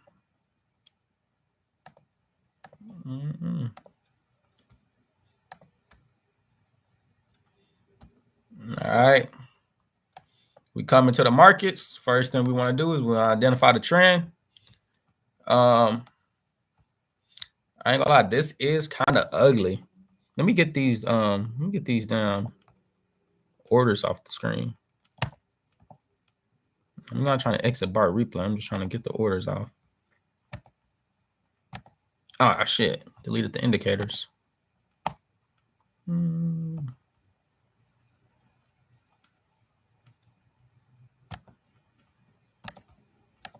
Do I gotta exit the whole bar replay just to delete these orders? Fuck it. We're just gonna go back anyways.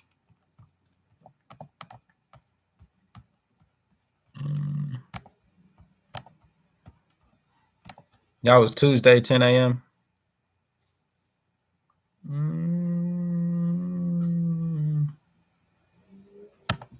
All right. I really, what up, Unified? What up, Unified? I really don't like. I really want to make it a lot easier on myself. I don't like identifying trends. I kind of just want to. I just want a solid, like a short term. I want a short term trend line indicator. Short term trend bars. Because all the trend line indicators I usually use or I click on, it's gonna show like the trend from fucking 2 months ago. I don't care. Okay, so like see, like you see I put this trend line indicator on and it says it's in a downtrend. Yeah, this downtrend started December 26th, bro. Like I'm more concerned from when I'm trading, I'm more concerned about this move than this entire do y'all think that's me being ignorant, or do y'all think, or does what I'm saying make sense? That I'm more focused on the short term trend than the major trend. But in terms of this strategy, I'm trying to decide like what really matters for real. Because the overall trend, it's telling me is a sale, so I would only be looking for sales. But y'all can clearly see a heavy buying pressure has been taking place for like the past 4 days. You know what I'm saying? So I kind of want a trend line indicator that doesn't take that many days into account. Maybe I can just change the setting on that. Okay, pivot period 20. Is this like 20 days? Like let me do like 5. Like you're taking too many days into account. I don't think that's what that changed. Let me check. Auto trend lines. Damn, I can't even get that indicator. Super trend. And I'm still not trying to have my chart messy. Like I ain't with that messy shit.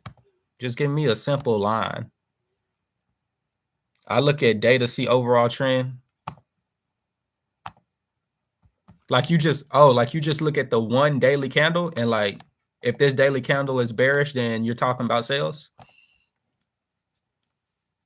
Been lurking in your streams. Let's take over these firms. You know it, man. You know it, bro. It's always like I always be having like a steady 9 viewers, but it's only 2 people talking. So obviously it's some people that's just sitting back chilling. You know, I don't mind. That's how I be when I'm in streams. I don't be saying shit. But Pin Corp, are you saying you just will look at the actual daily candle? Yes and no. Sometimes yes, and then sometimes you look for more than that.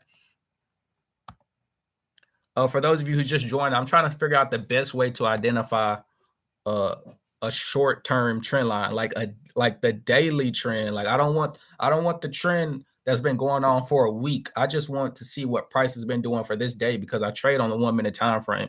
I don't really care about higher time frame. I don't care about that higher time frame trend, you know? Like because I would say if I'm eyeballing this, I would say that this is a clear uptrend, right? Like this, like, yeah, maybe it just broke out. Like it just broke out the uptrend. But like, because this is how I'll mark my trend line up. 3 touches. So yeah, no, it's right. See, I'm just gonna eyeball them because for my strategy and for how I trade, I can't really find an indicator that marks up trend lines the way I do. Because for me, I would say we were in an uptrend, but it just broke out. So yeah, we are in a downtrend now because after I got my 3 touches, it broke below. So yeah, so for this day, I'd only be looking for sales. So let's go ahead and see what's going on. So until price breaks back above this trend line right here, sales only. It's probably not going to do that during this little session. So this will be the first New York trade on Tuesday. We're only looking for sales. If y'all are new to the strategy service Saturdays, we just go on live every Saturday and try to make minor improvements to our strategies to increase our win rate. I recommend everybody do this all over the weekend and don't just, BS around because the markets is closed. You got to take trading very seriously if you want to make some money.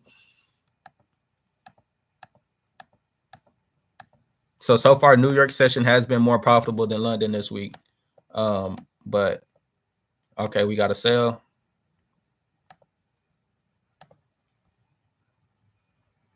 So, like I said, what I want to do, I want to identify my profit target on the 5-minute time frame.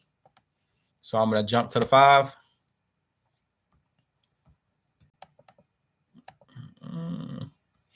I'm gonna jump to the 5, and if you look, the candle kind of gives us a little sneak peek of what's gonna happen. But I like to keep stuff as realistic as possible. The indicator that we just put on actually isn't giving us any zones to target. Let's check the 1 minute to see if we got any zones. So the nearest 1 minute zone according to the indicator is way down here, and obviously we're not going to take a trade for that long. So a zone that I see is the first zone that I see is right here. I'll actually put it right here.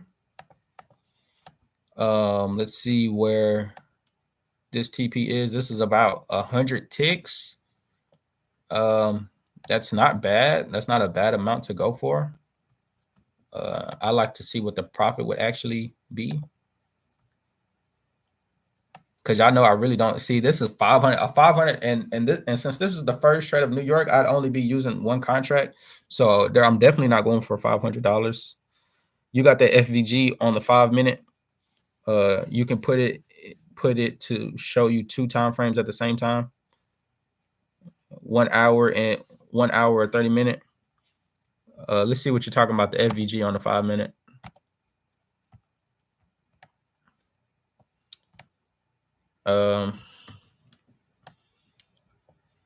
What are you referring to? What are you referring to? Like this area right here, or I really don't see a FVG. Or are you talking about like this is a FVG? This is a FVG right here, or like from here to here. But either way I go, from here to here, this zone is already too far. Like I don't have far targets. So that target would be too far anyways, for the way I like to trade.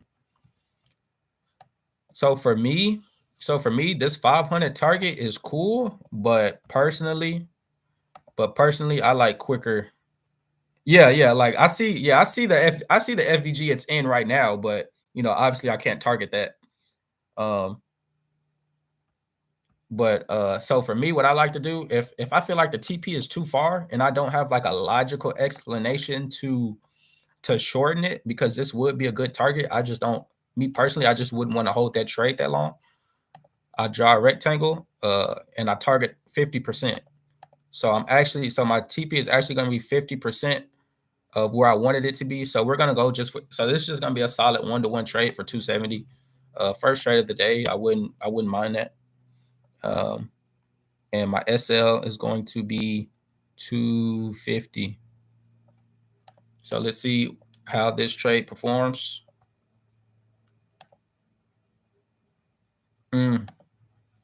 gave me a pretty wicked rejection off this area. I mean, like, yeah, it was a. I mean, yeah, it was some nasty wickage right here, but this isn't something that this isn't this type of wickage isn't something that this type of wickage isn't something that I'd like paying any attention to. Like I'd expect my trade to blow through that, but um clearly it didn't want to. Drake, why don't you use EMA with the zone indicator? Um if it's a messy ass indicator, I'm not gonna put it on, but I'll see what you're talking about. Like I said, this live stream is just a way for me to improve my strategy very minimally. So I am trying out people's indicators that they use and stuff like that, and just to see if it will increase my win rate. But we're gonna read because what we're gonna do, we're gonna bar replay that, and I'm gonna see because I did used to use like a non EMA, but I really don't see how that would help this strategy, honestly. EMA. I just use one. I just use one EMA, and when I was using EMAs, oh, I'm tripping. The EMA is how you decide. The EMA is a way to decide the trend. I'm tripping. I'm identifying higher time frame trends. I could just slap an EMA, and if it's below the EMA, obviously we're in the sale. See, stupid. Sometimes I'm just not thinking of the right thing, but obviously I could have just been using a non EMA, and obviously we're in the sale. Simple as that. Let's not make it more difficult than it got to be. So either way go, this still would have been a sale. Well, actually, because now hold on. Let me make sure that no other zone formed around this area. Just to make sure, because I don't know why I wasn't thinking about that. See, this is why I like holding these live streams, because it's only so much that you can think of on your own. Somebody else, the right answer is at the top of their head. But for me, I would have had to think through and did a whole bunch of more shit just to come to the most obvious answer of just slap an EMA on. All right, so this is how the first zone formed. Let's just make sure that we still would have took the L how we just took with this EMA on. So it's below the EMA. We're looking for sales. It's above the EMA again. So if it breaks above, we would be in for a buy. Yeah. So regardless, we would have took this sale. We would have took this sale right here, regardless. And it would have been the same outcome. So sometimes you just can't avoid the L regardless. But I do agree that this EMA is useful. So it still would have been a setup similar, just like this. But one thing I can say about EMAs, they're also a good way to mark your SL. Like you could always just have your SL above the EMA to have that sort of protection. But this would be too big of an SL for me anyways. So my SL would still look something like this. So yeah, I think just regardless of anything, this would have been an L. Unless, oh, you know what I forgot to say? You know what I forgot? If I'm trying to identify a zone, I literally, like, I'm coming up with so many ways to improve my strategy. I'm forgetting some of the stuff that I already said I was implementing. So when we slapped on this liquidity level indicator, I said that if when we slapped on that liquidity level indicator, I said that if there's no close zone, like if there's no zone in sight, we're just going to stick to our original plan of the 20 tick TP. Y'all remember when I said that? If there's no zone in sight, we're just going to stick to the original TP. So there's no zone in sight clearly, but I still had extended my TP. If there's no zone in sight, we're going to stick to that 20 tick TP. And we're just going to take our $100 and get out the market. So with that being said, this trade actually would have, if I would have remembered, the rules that I actually said, let me go ahead and type some of these up. If no zone present, use TP template. All right, that's rule number one. EMA decides trend.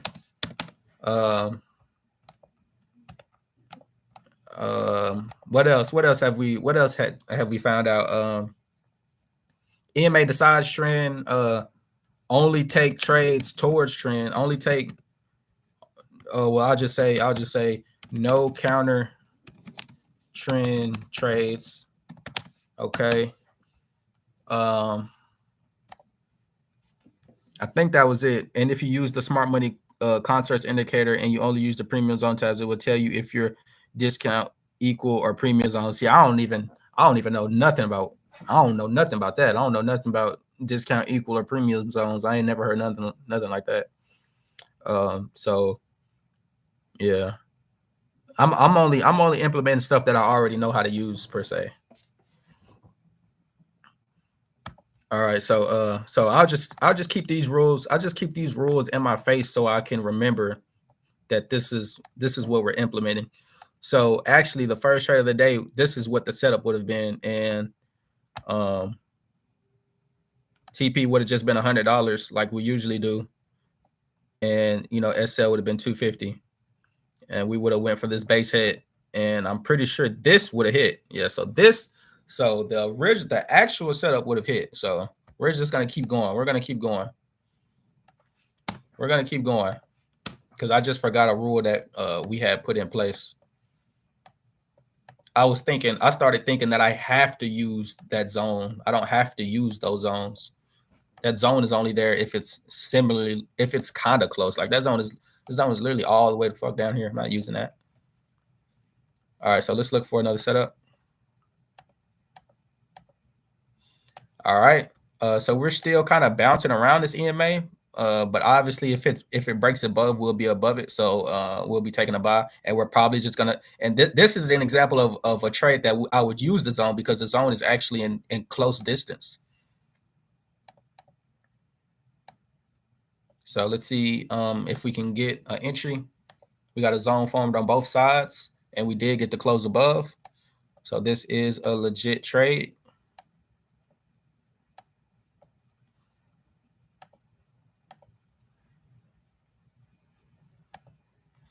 All right. So normally this is what the setup would have been, but we're gonna extend it to here, and this is a 70 tick.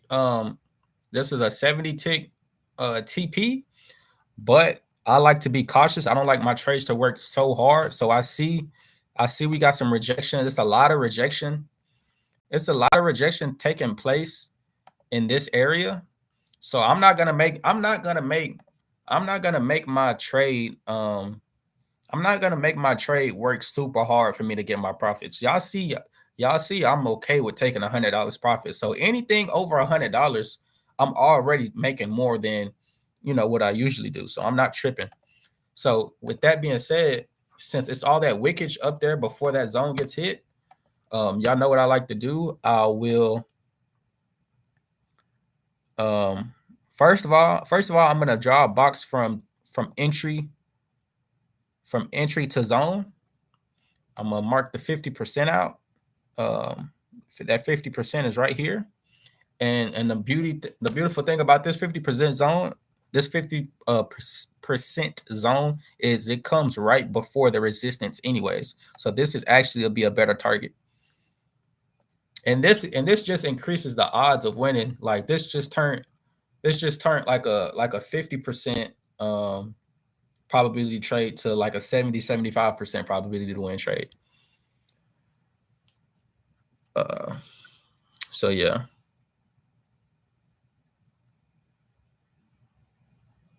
I don't know what orb is. So like if I don't already know what it is, I'm not looking to implement it right now. I'm just looking for easy to use stuff that's already in my skill set, So this is going to be the entry. It'll be a buy. And we'll be going for 170. We're going to keep that same $250 SL.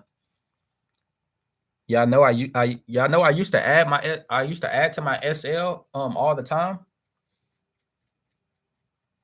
I used to add to my SL all the time, but heading into next week, I'm thinking about just locking my SL at that 250 mark because my SL is already negative. You know what I'm saying? And most of my trades that hit TP, what I realized is most of my trades that hit TP, even though I was adding to my SL, most of the trades that hit TP really don't even have that much drawdown.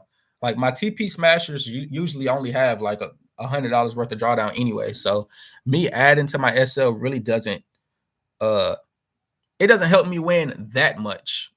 It helps me win sometimes, but it doesn't help me win that much. So we're gonna see if this trade will hit.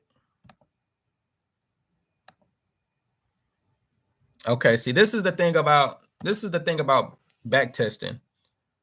Did that wick hit TP first, or did it just hit SL first? What y'all think?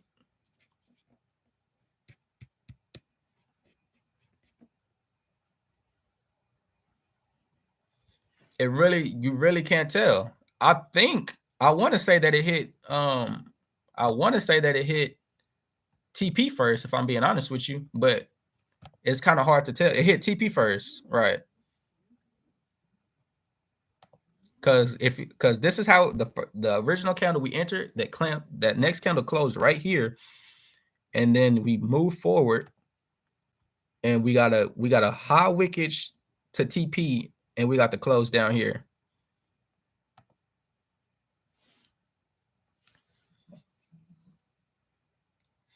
Yeah. So shit, I'm gonna say the reason I'm gonna say TP is because typically the wick comes before the close. You know what I'm saying?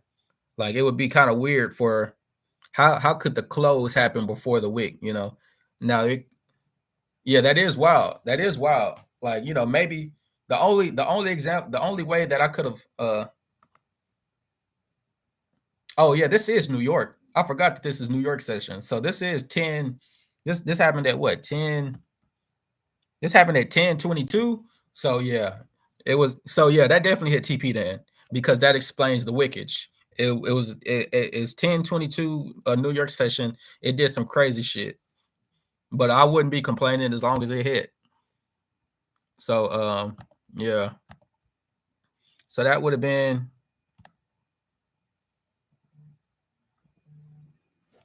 a $170 win.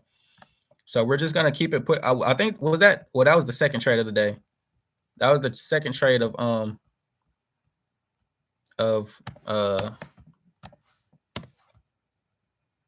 chart getting a little messy for my liking, but these are useful indicators, so I'm just gonna keep it on. So that was 170 plus 100. We would be up 270 right now. At $500 profit, I'll raise my contracts to 2. We're using the same method that we use when we're live. So 270.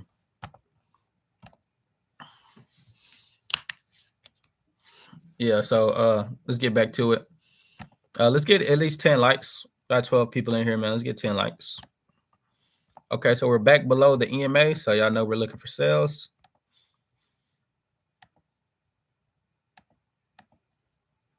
Yeah, this is a nice zone. It just rejected that very nicely.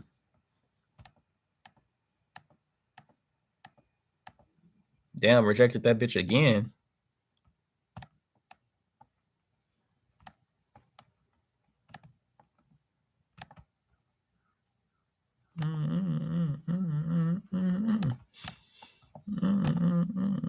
Yeah, that's got to be some type of news. Got to be.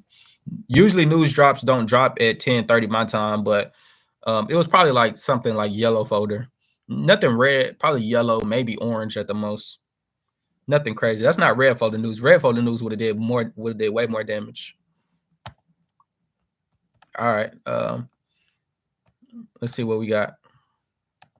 All right, we got sales. See, the only thing about this sale.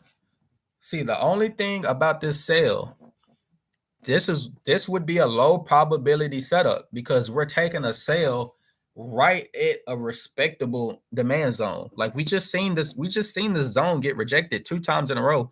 So do we really want to take this sale? Yeah, our confirmations.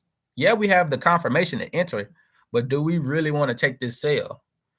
That's when it comes down to, are you when you come to the charts, are you only looking for A plus setups, or are you just taking what you're like are you just taking what you see? Because in my opinion, there's no way in hell this is an A plus setup. This is a fucking this is like a C. This is like a C. If I'm being honest, this is a C setup. Yeah, this setup could hit, but why would I take a sale right in the midst of a demand zone that just got rejected 2 times in a row?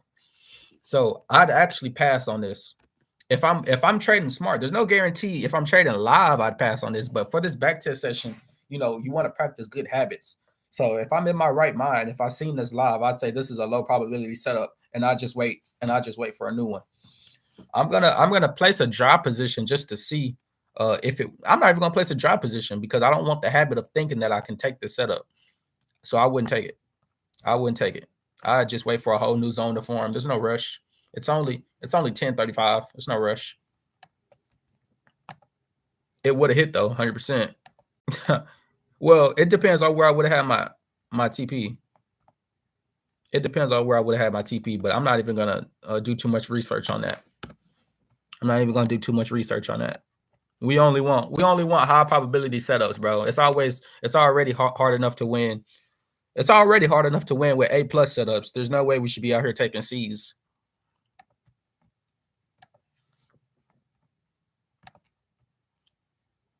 All right, so this will be a clean buy if we can get it. Well, depends on what side it wants to break out of. And it looks like if we get a sell, it's going to be the same low probability setup. Yeah, so this is the same thing. This is the same sort of this is the same thing. This is a low probability setup. I just would have to sit on my hands about it. It would have hit though.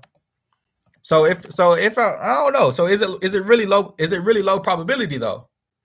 So I just said two setups with demand zones are low probability, but both setups hit. So are they really low probability? That's the question. That's the question. Oh.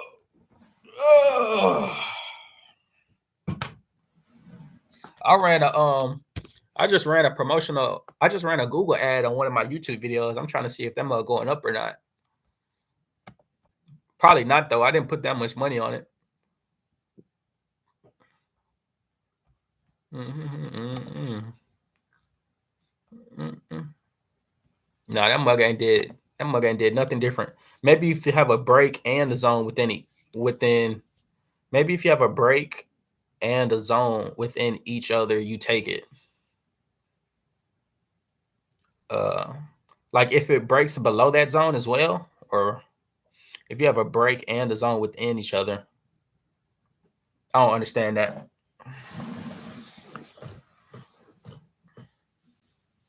Like what just happened? You're saying if the consolidation zone is inside, if the break, so if it breaks the consolidation zone and the candle closes inside the demand zone, take it.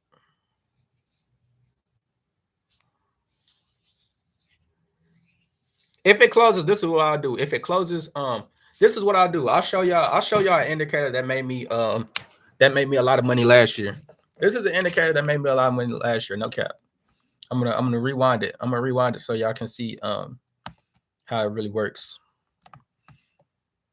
I know this is probably this, and the reason I promise you, the reason I took this indicator off, the only reason I took this indicator off is because I started to hate looking at it. But this is a very good indicator for people on lower time frames.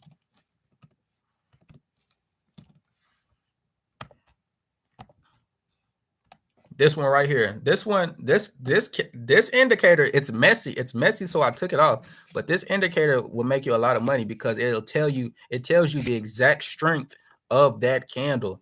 So what I was doing, if I got a candle, if I see a candle and it closed with 80% strength, like 80, like anything 80 and above, I'm automatic, like that's A plus. That's already A plus right there.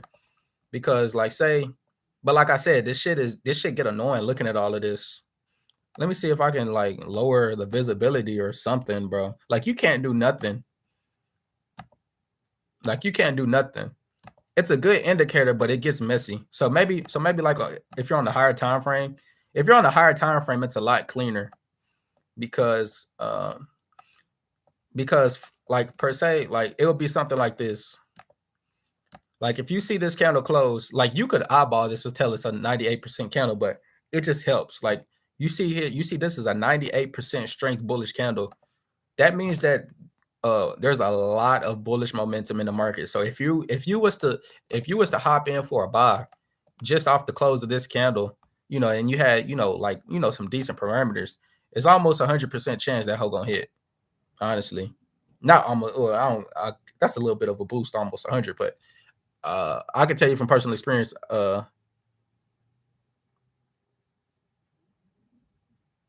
Bro, add that indicator had multiple 5-figure days with it. You're talking about the one that I just slapped on right now, or what you talking about? Yeah, because this is a good ass indicator. That candle strength. I swear to God, I just got tired of looking at that shit. I might put it back on though. Let me see what you're talking about. I don't see any other comment from you. This is the first time I've seen your name.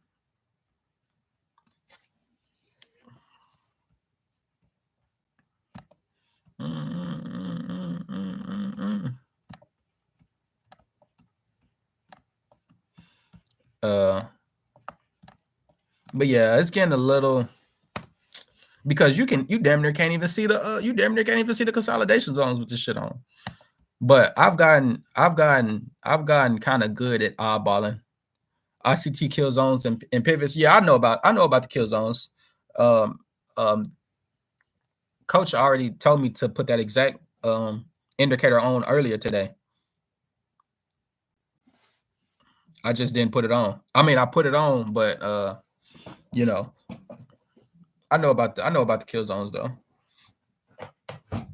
It's plenty indicators that make people a lot of money.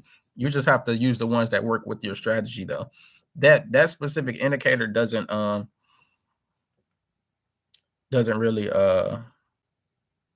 affect my strategy as much to say. Because before it gets to the kill zone, I'm already like I probably done already took a couple setups. It might help, like that indicator might help with like one setup, 1 to 2 setups a day for my strategy. But you're the second person. You're the second person to tell me to put it on. So I'll see what at least one setup look like with it.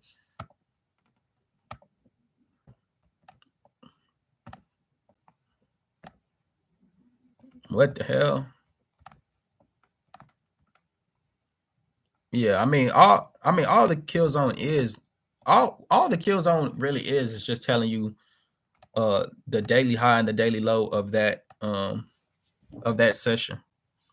So when I used to use it, I just used to do liquidity grabs with it. As soon as it would hit the bottom of the kill zone, I just hop in for a liquidity grab. So I'm kind of debating because for those of y'all who don't know, like I have a lot of strategies in my arsenal, and sometimes I can get I have a lot of strategies in my arsenal, right? So there's a lot of times where I'm only looking for consolidation zones, right? But there's a clear as day liquidity grab right in my face, and I just kind of ignore it. Like I don't know, like I'm kind of stuck between coming to the charts and freestyling and coming to the charts and only using one strategy. Either way it go, I believe I can make money doing either one. But as far as like consistency and data, gaining wise, you really can't gain too much data if you come to the market and you freestyle. Even if you're proficient in a lot of strategies, it's kind of hard to know like why you're losing or why you're winning if every time you come to the chart you might take a supply and demand setup, or you might take a liquidity grab, or you might take a consolidation zone, or you know. But at the end of the day, it's all about can you make money? So you know what? We've been back testing. You know what? We've been back testing consolidation zones for the past 3 weeks, bro. We know how to trade consolidation zones. So what I'm gonna do, this is what I'm gonna do. This is what I'm gonna do. I'm gonna fast forward to Wednesday and I'm gonna freestyle. I'm just gonna take whatever trade I see. Uh, I'm just gonna take whatever trade I see, but I'm gonna do it logically though. It's not gambling, but I just want to see what my P&L would look like if I actually just really lock in. Cause let me get all this off the damn screen. Uh, I'll keep the EMA. Uh, I'll keep these zones, and I'll keep my consolidation on. This is really all I need, bro. I ain't gonna lie. This is all I need. This is solid. This is a solid setup. This is a solid setup. This is a solid setup. My screen is still clean, and I got everything identified. So this is how I would trade if I was just coming to the markets and I just said, okay, you know what I'm saying? Uh, yeah, you're right. You're right. It is all I had to do. Uh, but that's what my chart looked like. Yeah, this is a nice chart. So this is just me trading. This is just me kind of freestyle trading. So I come to the market 3 a.m. London session. Let's see what we find. Okay. Let me go ahead and identify this.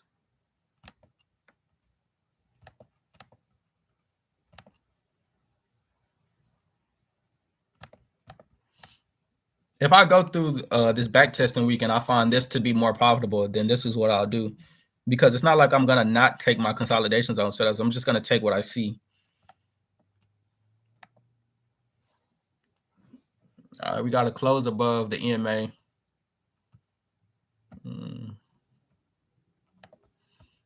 We're approaching this high right here. We got to close above. We got a doji form right off this rejection.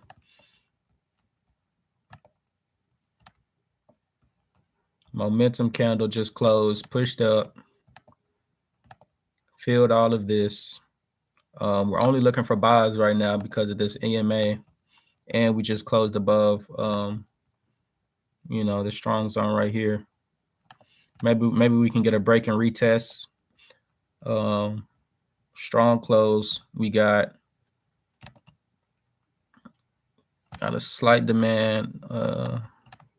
We got a slight supply coming up. Kind of want to see how it reacts when it gets here.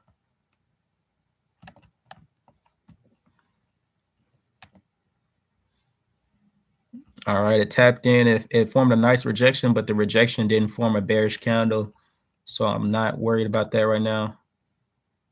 Boom, we got a liquidation above that candle high. It tapped into the supply zone, wicked below the previous candle, and it formed bearish. So this would be a setup at the break of this low for a reversal. SL would be, I'd place my SL above the zone, keep my SL protected, and I'd target right here. I'd still keep a tight TP because, like I said, I like easy trades. So my TP would be right here, and I'd only be in after the break. So this would be a TP smash. Let's see, because I only would have did. This is me freestyle trading. Like, this is me just using the knowledge that I have, not me coming with a specific strategy. So my entry would be, it would be a limit order. It would be a stop order. Why is it not letting me?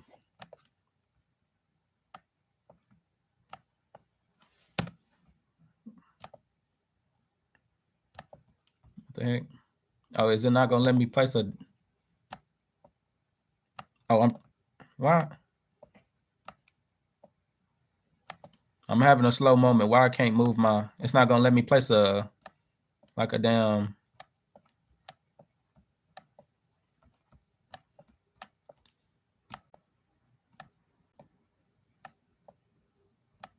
I'm trying to move this down. Am I being slow?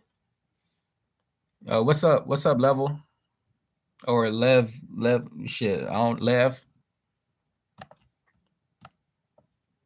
I guess I don't know. I don't know why it's not letting me move my entry. I don't want to enter. It's trying to make me enter right here at the close, but I'm trying to place a like a limit. I don't know if you can't paper trade limits or what. Oh wait, maybe I gotta do like this.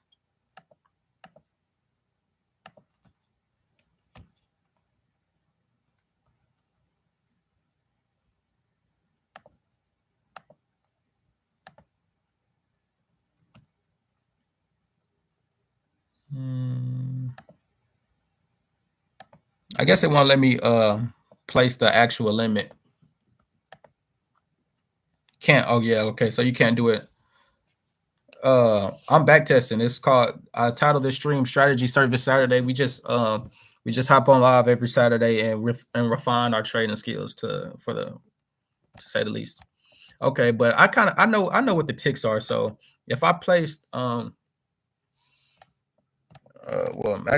I know the ticks? Because I think this is only like a $80 win, I want to say. Let me check my template.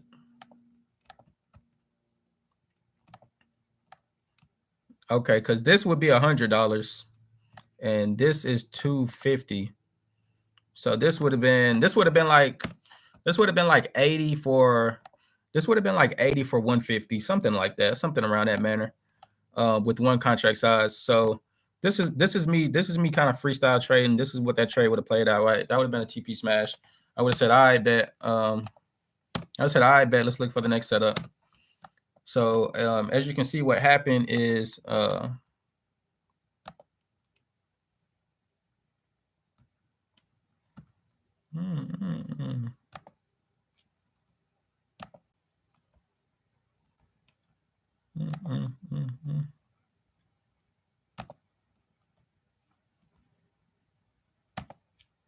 trying. Okay, whatever. This would have been a dub as soon as it hit TP. It rejected off the original zone that we seen. So that rejection formed it's a very strong rejection, but it didn't give me any reason to hop in. So I would have waited for one more candle. This candle tapped into the zone, formed another doji. Still kind of indecisive right now. Price is forming another support right here. So let's see if we can get a close above that. That's another sign that it's going to keep buying. All right, we did get a strong close above here. Maybe if we can get a nice retest, I can hop in. All right, it did retest. I don't like the retest off the touch, so I would have waited for a close, but this is still a good entry, and I would have been in off the close of this candle. High probability setup. SL would be, I'd protect my SL with this EMA. Protect the SL with the EMA. Drop it below a couple of these candles. So a 30 tick. For the sake of back testing and for the sake of me knowing how much I'm risking, I'm gonna say I'm hopping in with 2 contracts. So because I know with 2 contracts, this is a $290 SL. So it's a 290 SL. We're gonna look to the right hand side and see what we should be targeting for TP. We have a liquidation right here, so our TP isn't gonna be anything higher than that for sure. So I'd make my TP right about here. I'll go 15. I'll go 15. So this is a 150. So this is for 150. Well, actually, no, it's not, because I'd be in right here. I'd hop in off this close. So with that being said, it's about I'll risk about 300 for 150 on this trade. Okay, so it didn't get there. Is look, what did it want to? What did it want to? What did it reject from? It just simply didn't want to get there.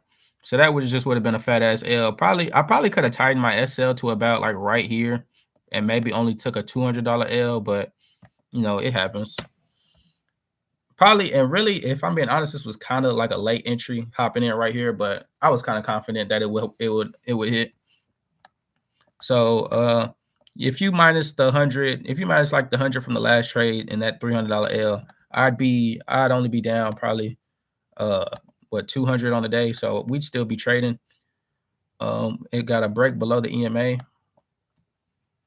We still got this previous zone of resistance right here. So if it breaks and closes below here, the sales are official.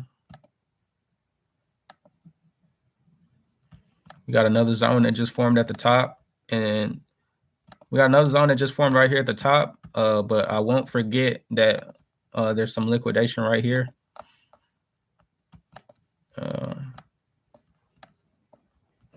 So yeah, let's just keep it pushing. A way I used to trade, I used to really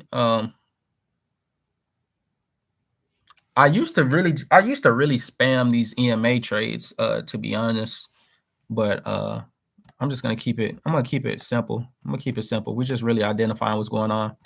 And to make it as realistic as possible, I'm not just gonna stay on this 1 minute time frame. I'm gonna go from 15 and down real quick.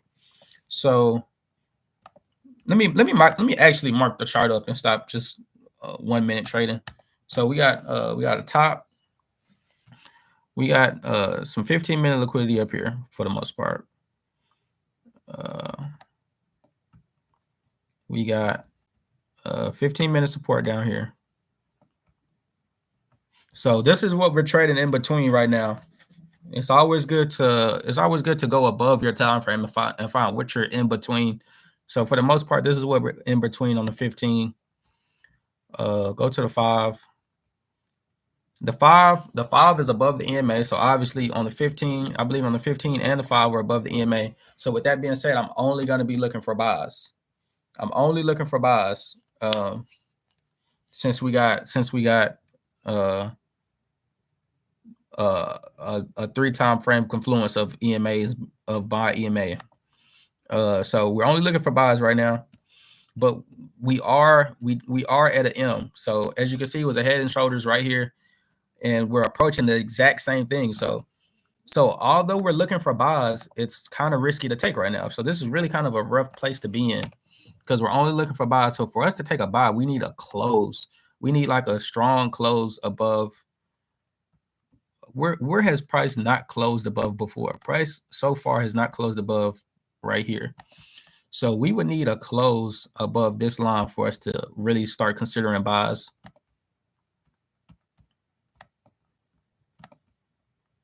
So let's see what happens. Okay, and then we get a nice consolidation box to form. So if we get a break out this consolidation box and that candle also closes above here, then we should have a pretty good buy signal.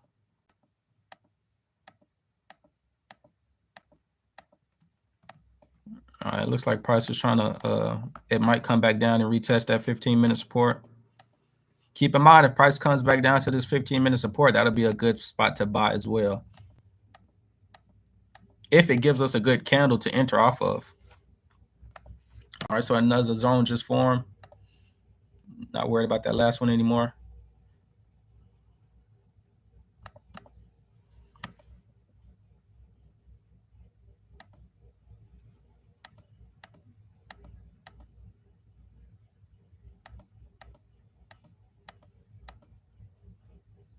All right, that's a nice candle. This is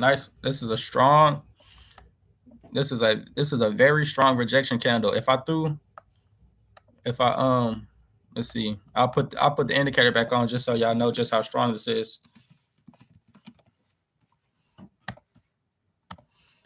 This is come on, bro. Like I literally can't even see it.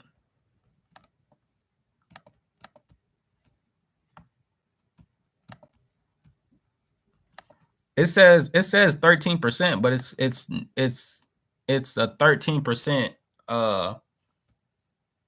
It's basically it's only 13% of that bitch.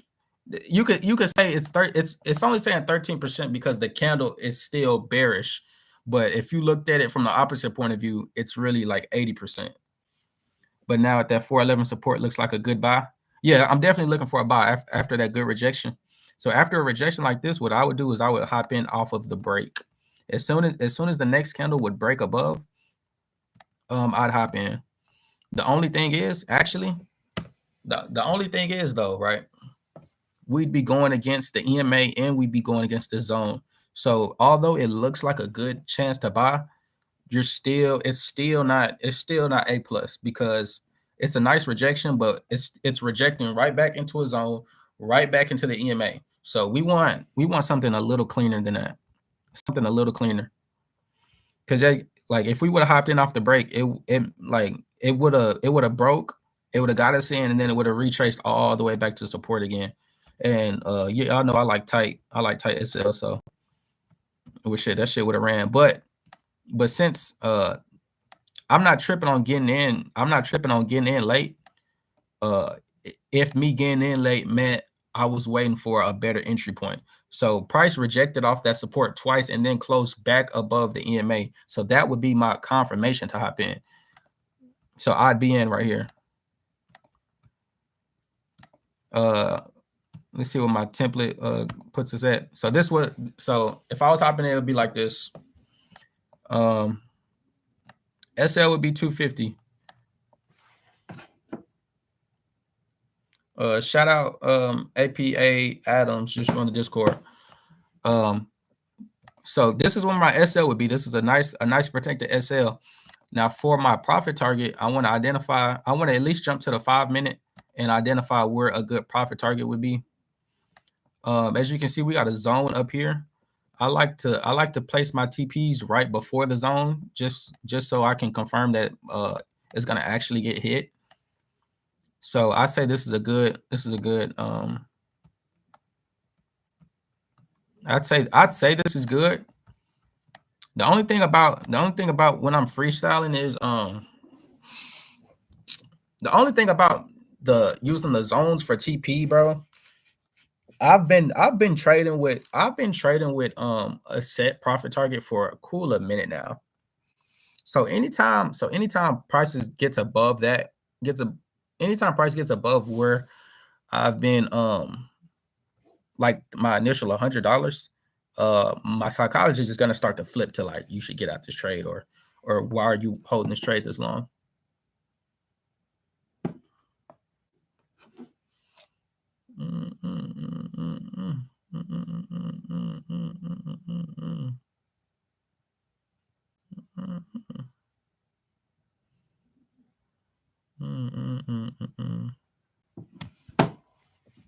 All right. Yeah, so this is what that setup would look like. This is still a solid setup though. We're gonna have that as you can see, our TP is right below this zone, so pretty solid. It's a lot of wickage here, but our SL is pretty much protected. So this is gonna be 250 for 180, and let's see if it plays out.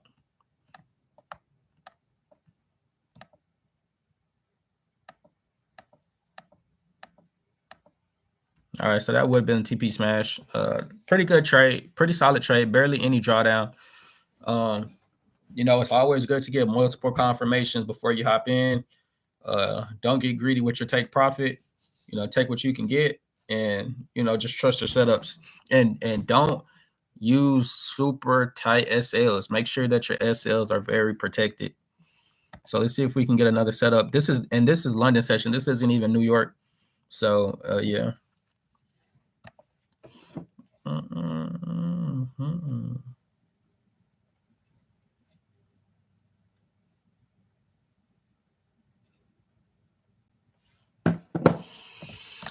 Let's find another setup. We're still trading in between these zones, so there's no need to delete them. Still just trying to see what's going to happen. All right, we finally got the break above and a close. Now some people like to immediately hop in after a break and close. Me, I don't really trust those setups. Like if price, like how aggressively price just broke above this high and closed above. Um, like yeah, technically you could take this buy, but me personally, I wouldn't take it. I'm pretty sure you can. I'm pretty sure I can find something better.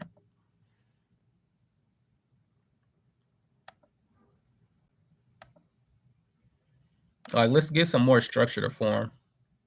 Now keep in mind, if price breaks above, like this is four candle close. If price comes back and closes back below, then that means this move is just a fake out, and most likely it's gonna tank back down again. But we do got another zone.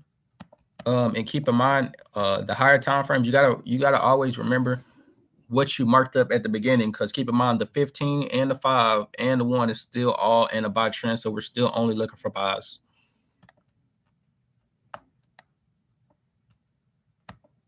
I don't do kind of trend trades that much anymore. Even though some of them work, it's just always best. So like if per se, if we get a close above the EMA and above this support again, I'd hop in for a buy. Okay, so we got a rejection and we got to close above the EMA. If we can get a close back above this support, I'll be in for a buy. So you're starting to reject it again. All right, I said I would get in for a buy, but for those of y'all who know about momentum candles, never trust a candle that has no wick. Never trust it, because what can happen is the same way how it closed with no wick, it can open with no wick again and then just retrace and go right back down. So I was gonna hop in, but it's a no wick candle, and I don't like those. Don't trust them. Exactly. See, that's why you don't trust no candle wicks. No candle, no, I mean no wick candles are like prime for fake outs. So now since we did get that close back above, I'm looking for it to close above that no candle wick now instead of just where it originally was, because I'm still only looking for buys. And we did just get a zone that formed and it lines up perfectly with that no candle wick. So a break above and close should be a solid buy. Now I did say that I don't trust no candle wicks, but in this case, as it broke out the consolidation zone and closed above the support, I would take this one. See, so this is why trading is all personal preference, because I have certain rules in my head that I know y'all ain't never heard of for real. But that just comes from me seeing the trades play out so many times. So this will be an entry. But in terms of TP and stuff like that, we got to figure that out. This is a protected SL, so I do agree with where my SL is right now. This is just another 250. The high so far has been right here. If this is the high so far, I really don't want to risk. I'm not trying to make my trade do any more work than it needs to do. If this is the high, then I'm not going to target any more than the high.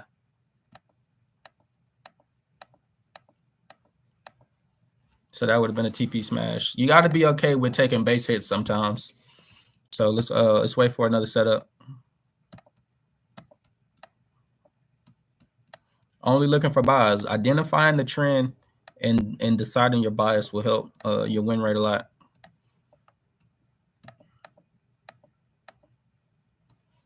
All right, we got another consolidation zone. Like I said, a consolidation zone that breaks above the EMA and the zone at the same time is obviously going to be an even higher probability. Not to mention we have a big ass candle that got to get filled in. So if we get a breakout and close, this should be another high probability buy.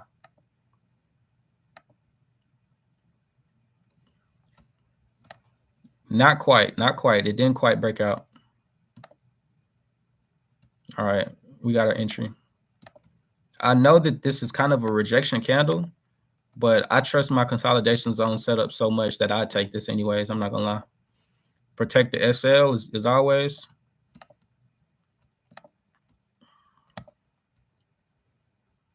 $250 SL. As you can see, we have a new high. The new high is right here. Let's just see where that let's just see where that will put us at in terms of profit. This will put us at around 190. Now, me personally, I feel like that's kind of making my trade work a little too hard. We already seen that it just rejected right here. You know what I'm saying? We're not trying to be superheroes. So what I'm going to do is I'm going to mark this out. And as I told people before, when y'all have rectangles, make sure y'all have your rectangles settings on middle line activated, because it's just going to tell you the 50% of that zone. And that's what's going to be my target. I don't like to be greedy, bro. Base hits. So this would be for about 120.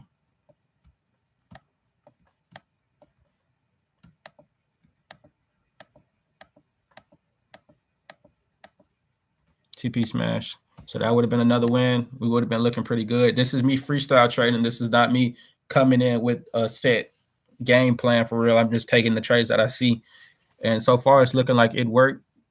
So, we're going to keep going though. I haven't even really been keeping track of what my profit would have been. I'm just kind of just going.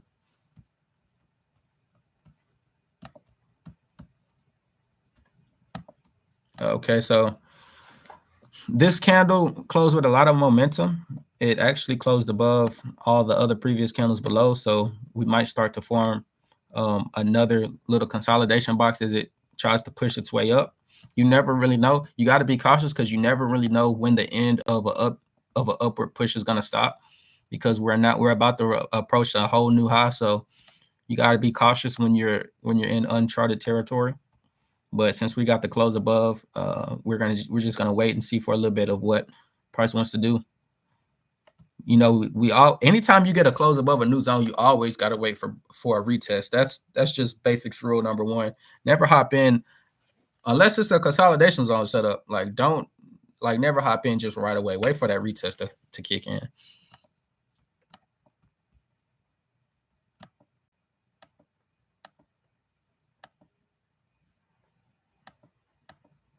All right, we got another consolidation zone. Like I said, we are. Somebody had pointed out to me earlier that the last time we took a consolidation zone setup at a 1 minute high, it failed. So if this one pushes above, I'm gonna take the trade just to see if it fails or not.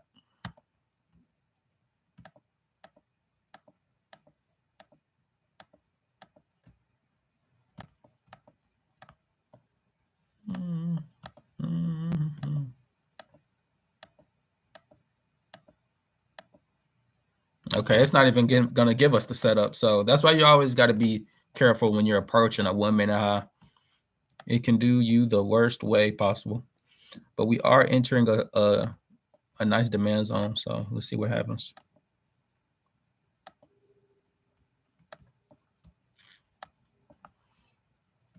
Never try to predict the market. So never just think just because it's touching a demand zone that you just automatically hop in for a buy. You always want to wait for a confirmation. I wouldn't hop in for a buy at a demand zone until it crosses above the EMA as well.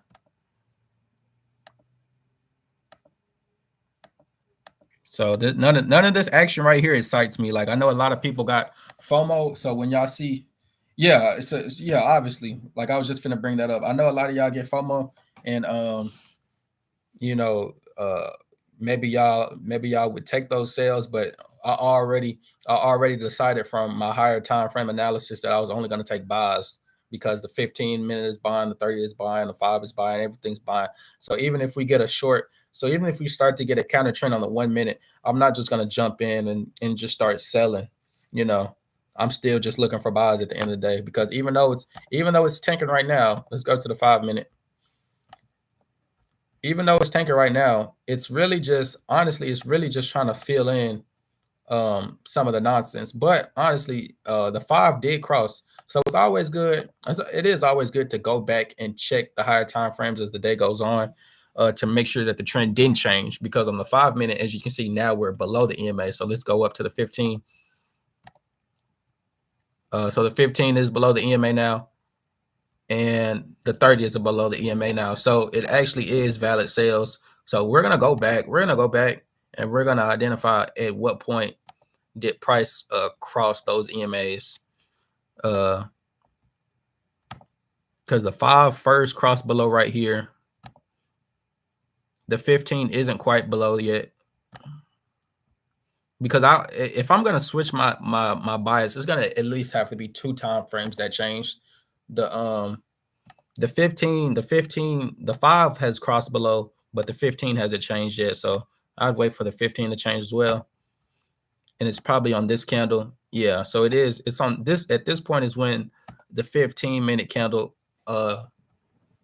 turned bearish as well. So we could start looking for sales now, but I still don't even have a sell set up, you know.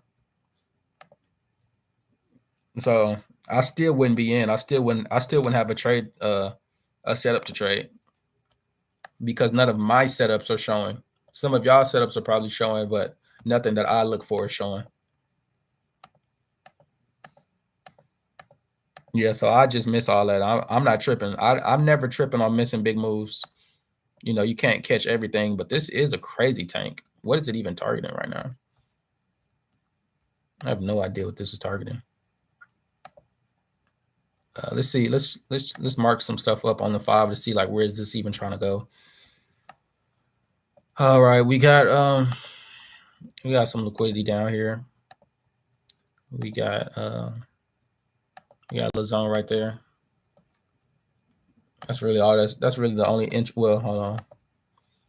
And we got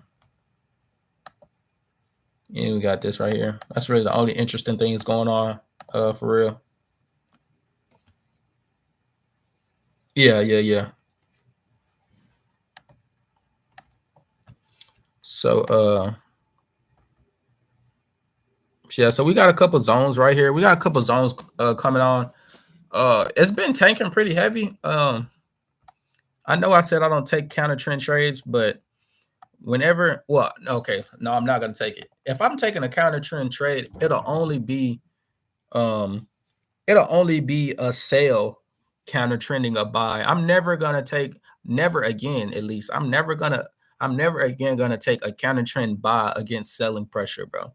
Because if y'all don't know, selling pressure is always higher than buying pressure. So if you ever see price pushing steepwards down, and then another day you see price going steepwards up, you have a higher chance of winning a counter trend trade against a buy than you do against a sell, because the selling pressure is always like 10, it hits 10 times harder. You try to take a buy going against some selling pressure, dude, it's just gonna slip, bro. It's gonna be crazy. If you take a sell going against a buy, you might still lose, but it'll get you. Sellers are always willing to put up a fight, but buyers, bro, buyers give up easy. I ain't gonna lie, buyers give up easy. But people that selling, they're gonna sell for real, because because people are selling out of fear. So that's why selling pressure is always higher. So if you're trying to go against a sale, you better be prepared, because it's a lot of people scared as hell and they're hopping out of their trades. They're selling, they're selling, they're selling. That's how that works. You know, you get FOMO when you're buying too. Like some people hop in buys out of fear of missing out, but the fear of missing out is nowhere near as strong as the fear of fucking blowing your account. So we're still only looking for sales. For me to hop in for a sale, I need a rejection off of a zone.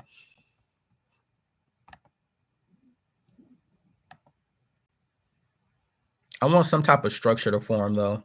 So like here we go. Now we got some structure.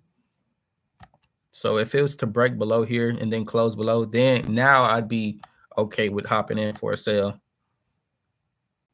which it just gave me. So I'd be in right here. Now the only thing to determine is where my SL and TP is going to be. Am I tripping? Is this 1 minute candle big as hell? Like, this is actually crazy. This is a 50. This is a 50 tick.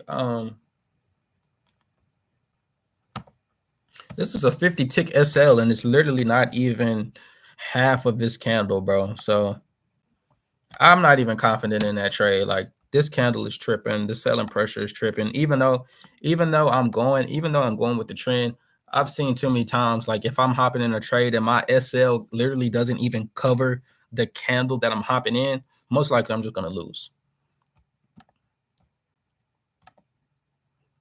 Yeah, so this would have been an L, I'm pretty sure. Let me map that out real quick. Because I probably would have targeted this zone.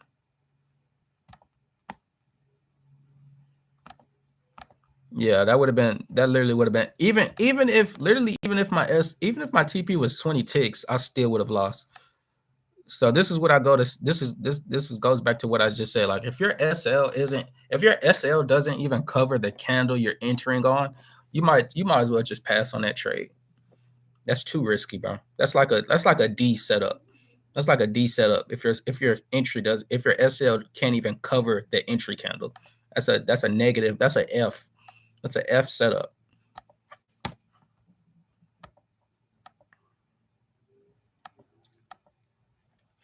So price just pushed back into the consolidation zone.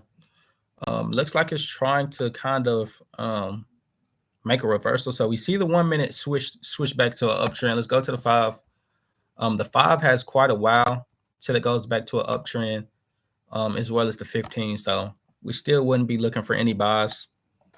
Not yet, at least.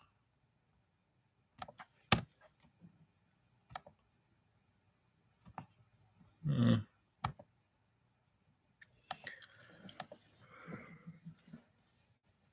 All right. We got, as you can see, price has been pushing back up, trying to make a little buyers trying to make a little comeback. But as you can see on the 1 minute time frame, we got a little bit of a supply zone. We got this zone that we marked out on 5 minute earlier, and we got a nice rejection candle. So what I would do, considering that the selling pressure has been pretty high, and we have some confluences, I'd have a limit order set below this high. But this would be another example. This would be another example of the SL not covering the candle, but in this case, it's only just like a couple of pips. So I'd have no problem just raising my SL like this. Honestly, I could even now, if I raise my SL way up here, this means I'm gonna raise my TP up a little bit too. But this ideally would be the best SL to use. But if I'm gonna use that SL, I'm gonna have to have at least a decent profit target. So we're gonna identify we're gonna identify some zones of rejection that could happen first. This would be a good zone right here. This would be about 37 pips, which isn't bad. 37 pips with 2 contracts is 370. But as you can see, I'm risking 750. I'd be risking $750 on this trade, which is honestly really unnecessary, because if it breaks above this wick high, I mean, it's damn near an 80% chance it's going to break above that wick high too. So that's kind of just wasting money. So I'll chop that down to 60, and I'm okay with taking this trade. Yeah, as y'all know, I trade negative RR consistently, so I'd be okay with this. So at the break of this low, I'd be in for a sale to go right here. So I am in this trade, and it just rejected the fuck out of me. And just like I said, if I would have had my SL right here, I would have just lost the extra $150 for no reason. So at least I was able to chop my L down a little bit, you know. But I guess I just thought that this rejection candle, typically I'll say what I did wrong is a rejection candle. This is a rejection candle, but it's still showing, it's still a bullish candle. It's a rejection candle, but it's still bullish. For it to be a plus rejection candle, it should have rejected and then closed bearish as well. So I'll say that was my mistake. I shouldn't have entered off of a bullish rejection candle. I should have waited for a bearish one to form. That's what I'll charge that L to. But this is already, I mean, we're already talking about 5. We're already talking about 5 a.m. So I'm gonna fast forward to New York. I'm gonna fast forward to New York and see how I'd perform in New York. Keep in mind, this is just me freestyle trading. This isn't me coming to the charts with my set strategy. I just kind of want to see where I'd rank up trading like this. I start trading New York at 10 a.m. So let's go right here. Yeah. So let's just see what happens. We're gonna identify the trend first. Well, matter of fact, I've been identifying trend. You know what? I've been using the EMA. I've been using the 1 minute EMA to identify trend, but I could also just use the 1 hour EMA to identify trend as well. Can somebody who uses EMA fill me in on the importance of the number that you use? Because if I'm not mistaken, I have an EMA 9 on. I'm pretty sure EMA 9 is like specifically for 1 minute time frames. Like, what's the best EMA settings? I know some people use like a 200, but like, what is a 200? Like, is a 200 more accurate for higher time frames or what? Like, what's the strongest, most reliable EMA?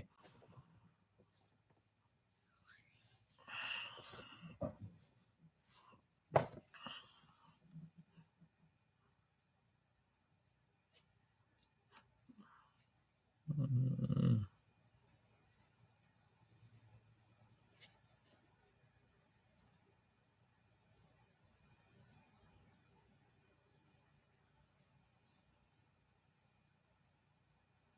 I'll just look it up if nobody has the answer to it. Mm, I'm actually curious to what Google says anyways. So let me just see.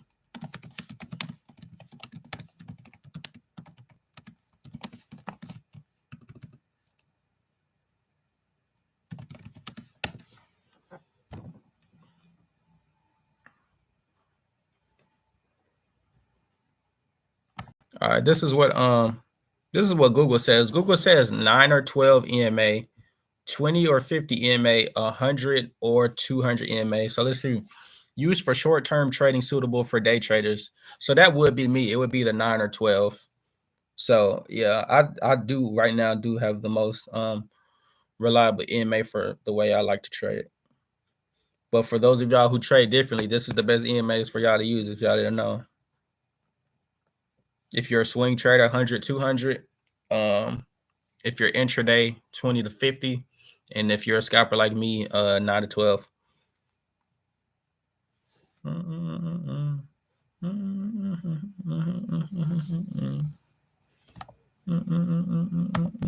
All right, so let's keep going.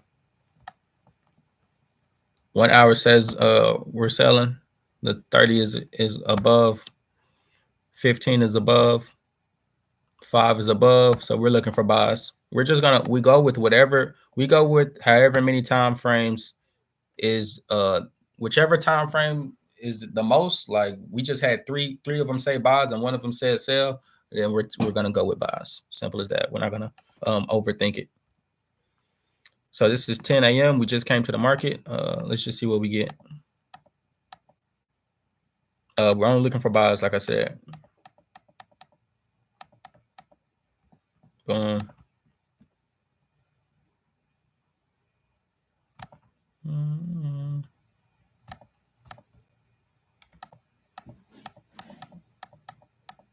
Okay, here we go. I kind of got the fat finger.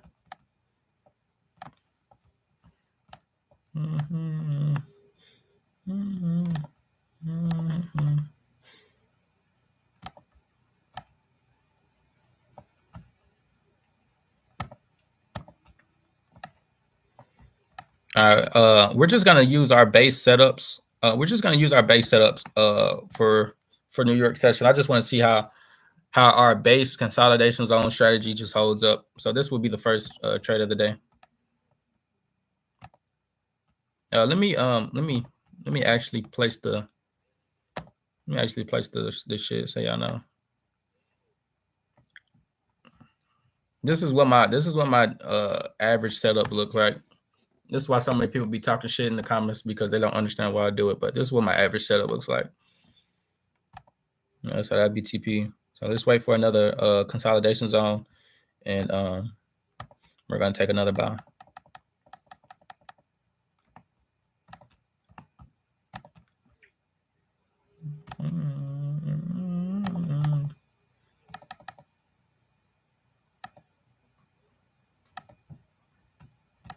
All right, here we go. We're gonna use TP2.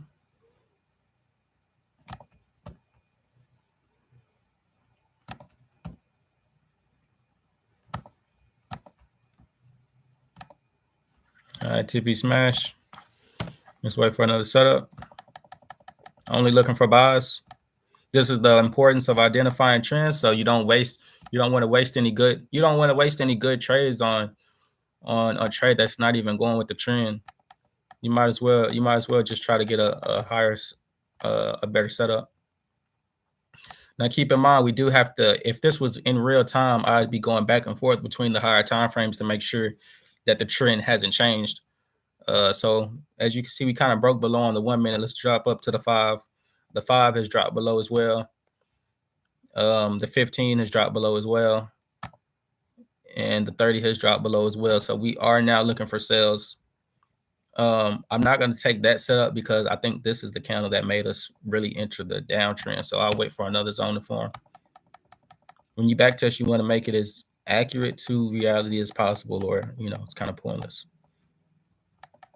Crazy downtrend, crazy downtrend, crazy downtrend. I'm not a trend trader. So like I'm not like a momentum trend trader. So when these moves like this happen, like I have no entry signal. I just let it happen.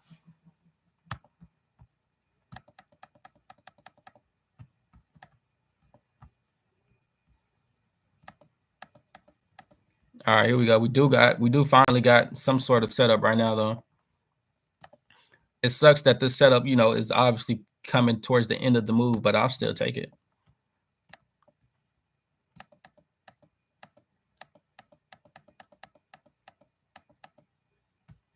Okay, it looks like it's trying to make a comeback. Let's go back up to the 5. The 5 did just close above. The 15 isn't quite there yet, so we're going to give it some more time.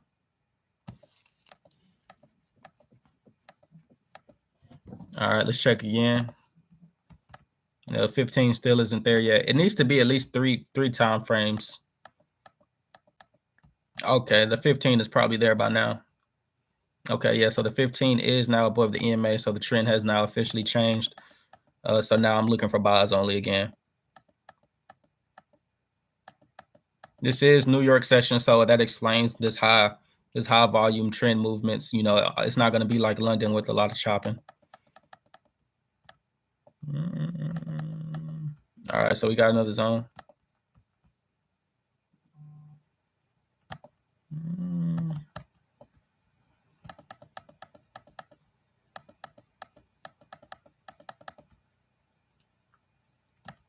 Not really getting. We really haven't. If this was in real time, we would have been sitting on our hands for a while because we're simply just not getting any setups. So the 5 minute is dropped below again. The 15 minute just now closed below again. So we now are looking for sales. I mean, this is just one of those days. This was just one of those days. This was a Wednesday. If y'all don't know, Wednesday is the most high volatility day during the week for any pair.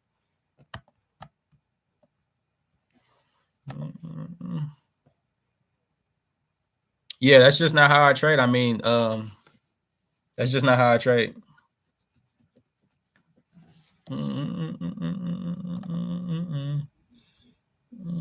Because I can't predict. I'm not good at predicting how long they're gonna last, or where it's like I can identify where it's targeting, but I just like my quick base hits and get out.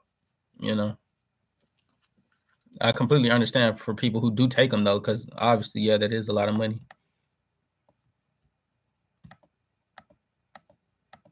But it's all psychology at the end of the day. And this is just chopping around. 5 minute just closed back above. 15 is kind of basically on the line. Let's go to the 30. The 30 is above. So we're pretty much clean for this buy right here. We're gonna go back. We're gonna go back just to make this a little cleaner, because if your zone is not marked correct, it can cost you, because that's actually where the zone is right there. Did that close above? Let's zoom in. So yeah, that is still a close above, so this is a valid entry.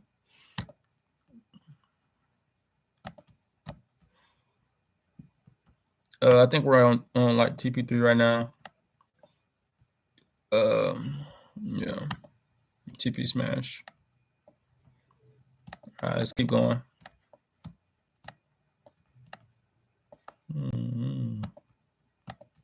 This is, we're approaching, once we get to 1400, I'll be out the market. I usually don't trade past 2 o'clock.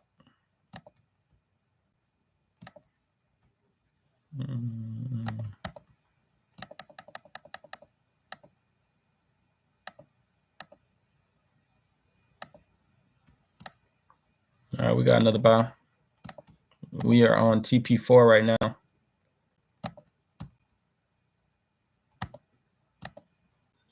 This is one of those situations where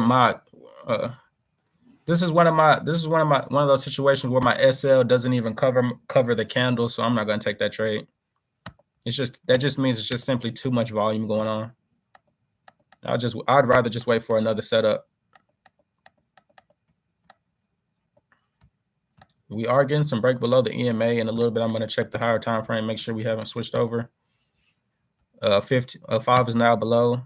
15 is now below. So hold on. Let's make sure we wasn't below right here.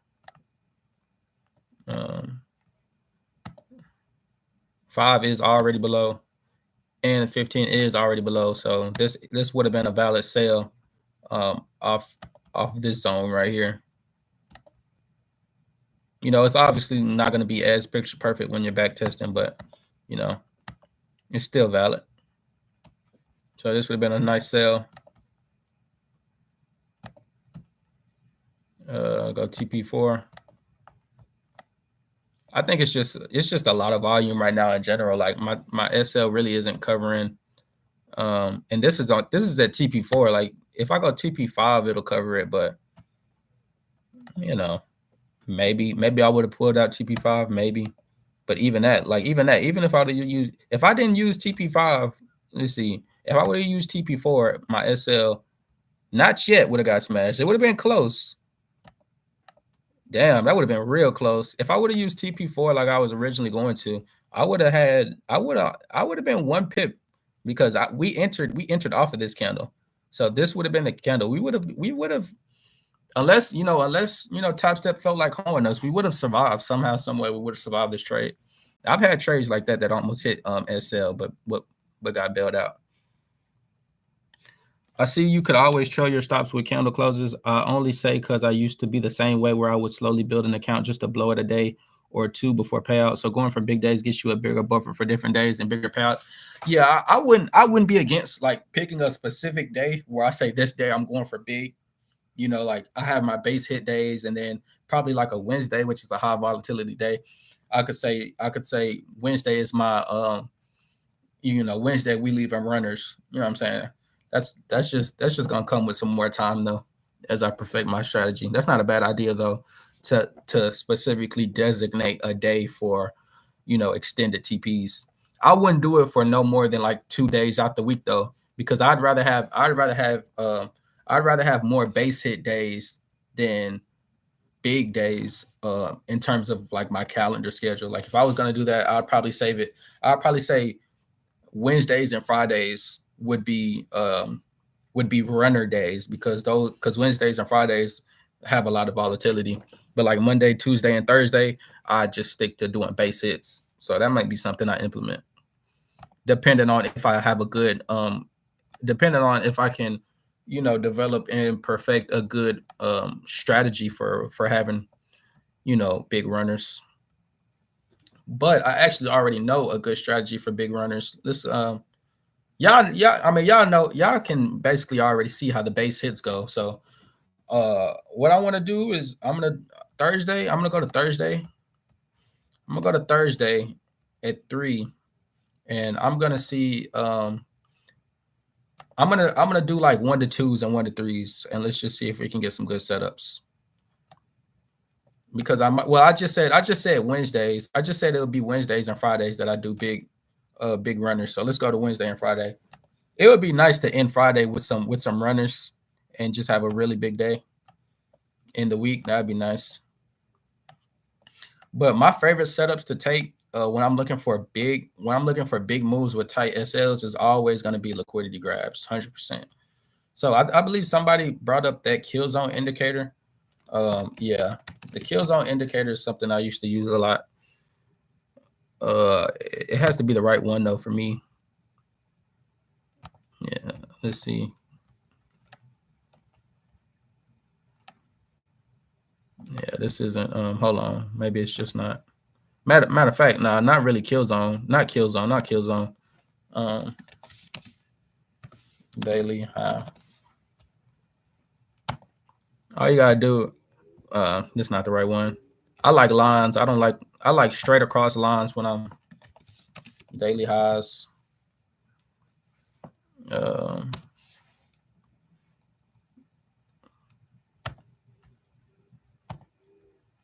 Yeah, I don't like these.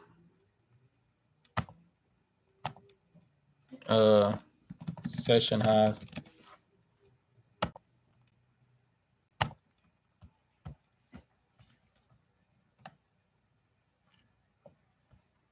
It's not even showing anything.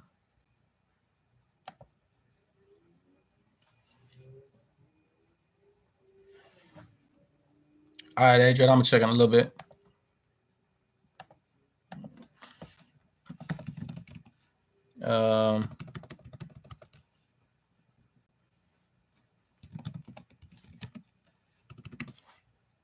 Previous day high and low. Yeah. Oh, I got too many goddamn indicators on. This one ain't even showing anything, and this one I'm not even using. This one I've had turned off. I'll keep that one. That was a good one. I'll keep that one. I just haven't been looking at it. But I'll keep that one on for later. I don't need this candle strength indicator. I'm looking for a good session. I'm looking for a good session high indicator that just gives me a clean line across my screen. That's what I'm looking for.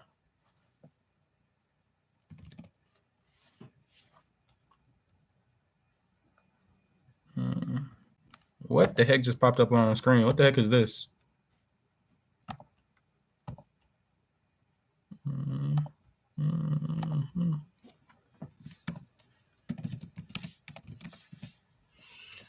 All in one session. Let me see. Okay, here we go. I don't need this mid level though. Let's make some adjustments to this indicator real quick. I just want lines. Show Monday high. Yeah, extended. No, I don't need it extended from fucking a whole lot of longer days ago. I don't really need the label. Previous day, Monday high low, previous day high low, current week high low. Yeah. Previous week high low, sure, current month high low. Really don't care about the label. Well, really, honestly, I'm really kind of only focused on the previous day. I'll keep previous day. I'll keep week. I'll keep the previous day and the week because those are some strong zones. I don't need all that other stuff. Okay, so if I'm looking for some high probability setups that I can get high risk rewards on, they're gonna be coming from these zones right here. Something like from right here and from right here. So if this was a day where I'm just like I'm only looking for some high risk reward setups, I'd have to wait. So let's just see if we can get. Okay, so now it done moved.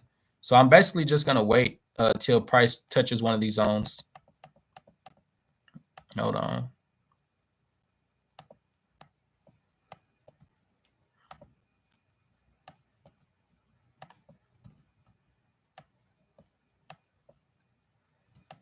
Where did it go? Okay. Because what I like to do is I like to hop in because usually once price what a prefix, if you're open to it, check on Asian session range. The London session will usually take out the Asian session when London is close. Yeah, I was looking for. I ain't even gonna lie. I was low key looking for session. Do you have a good session high indicator? Because this is really just previous day high. If I can get the session highs, that'll be good. I know Kill Zone does it, but I'm not seeing the Kill Zone indicator that I used to use. I just need a good indicator that automatically maps out the session highs and lows, bro. I'm surprised I can't find one. Session high, like why is this a hard indicator to find? Session levels, session liquidity. Okay, is this it right here? Okay, this is a good one. Hold on, let's scale out, make sure this is a good one.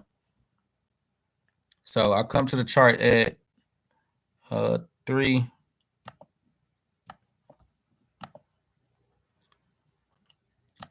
So I come to the charts at 3, and here we go. So we got it mapped out. Let's look at what these colors mean, so we know which ones is which. So yellow, it doesn't say.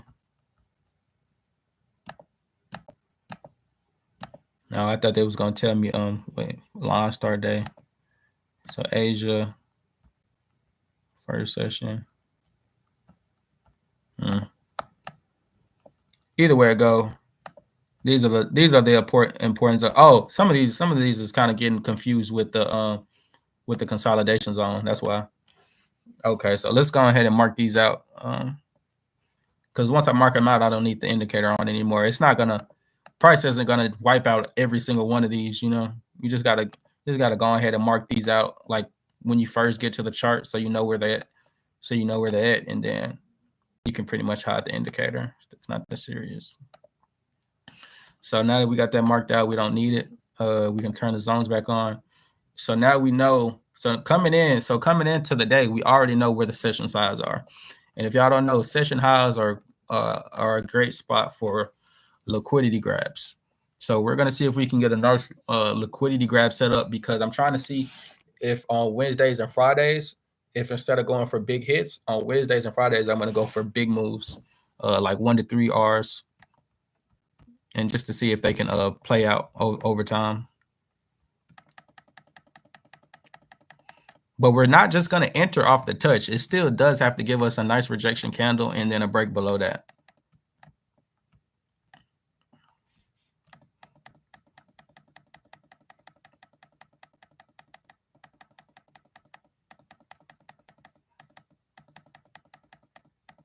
All right, we're getting pretty close. It's been an hour and 30 minutes. We would have been kind of sitting on our hands if this was what we decided to do. Or I could have just set an alert. It's not that serious.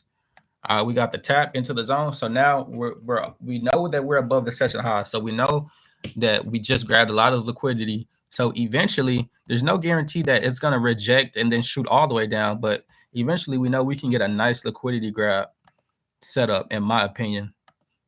But you want to wait for a nice entry candle, because you don't know how far. You see buyers are getting a little exhausted, but I want a bearish rejection candle, not a bullish one.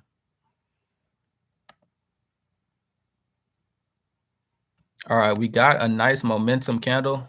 There is no wick. Like I said, I really don't like entering off candles with no wick. So this might start tanking, but I'm just not going to enter. I'm sorry. I don't like entering on candles with no wick.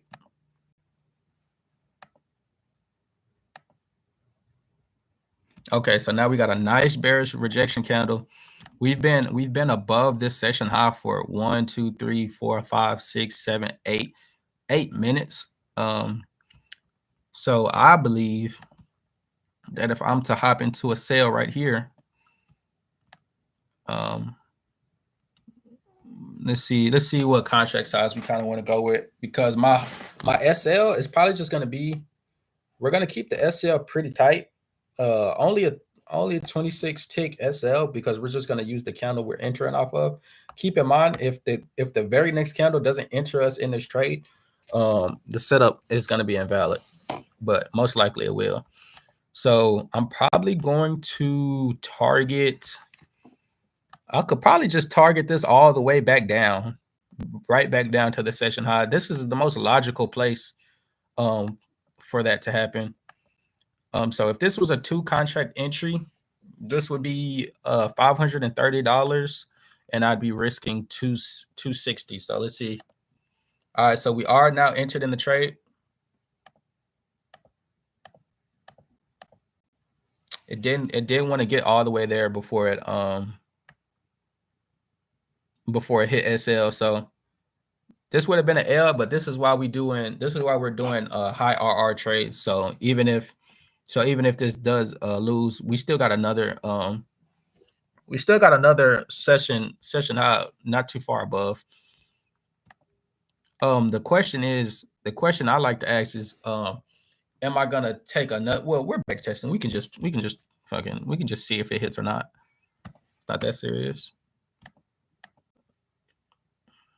I like to enter off rejection candles. So since we still keep in mind that we're above this session high, but now it has to break above here for me to even think about another entry. Okay, so it did just break above. It did just break above right here. So it broke above and it formed a bearish hammer. That's another sign of rejection, or kind of like a bearish doji as well. It's not as strong as a candle like this, but it's still valid. It's still valid.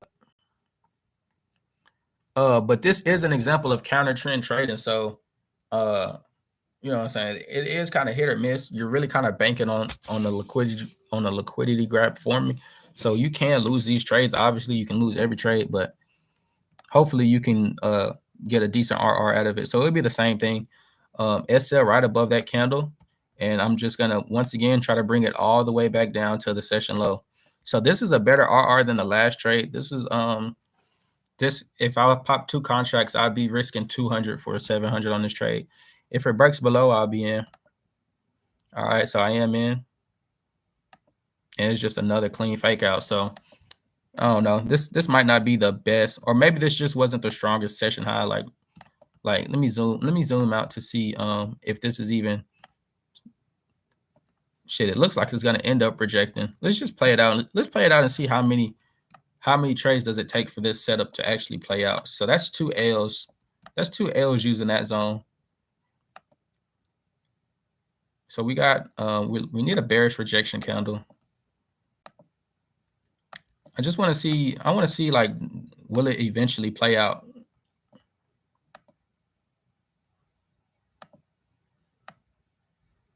Can't give up on a strategy that quick. All right, so we do got some momentum coming in. I wouldn't say that this is a rejection candle.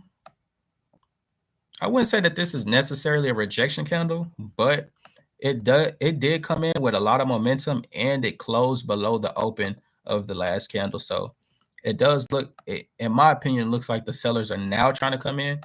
But we're gonna see. We've been using tight SLs.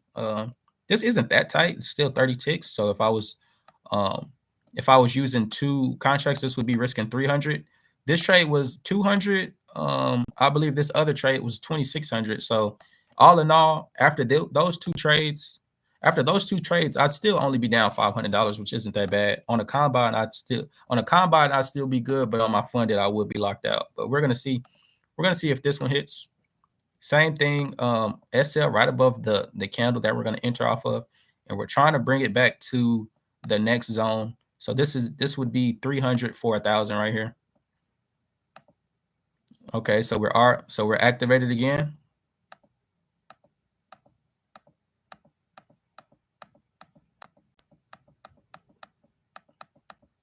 So finally, after 2 failed setups, the final setup did fall through, and that would have been for $1,000. So the first 2 trades, we would have lost 500 total. If we stick to the plan and just keep taking the setup, we would have made 1,000 off this trade. So we would have made that 500 back we just lost, and another 500. So You know, that's nice. I actually kind of like how that just looked. So I'm gonna switch to a different day and I'm gonna do it again because it really doesn't take that. How long did that take, by the way? Let's see. 5. We started this. And shit, and that only took shit. We was only waiting around for like 2 hours for all those setups. So that's not that bad. That's not that bad in my opinion. We're gonna try Thursday same time. That's not that bad.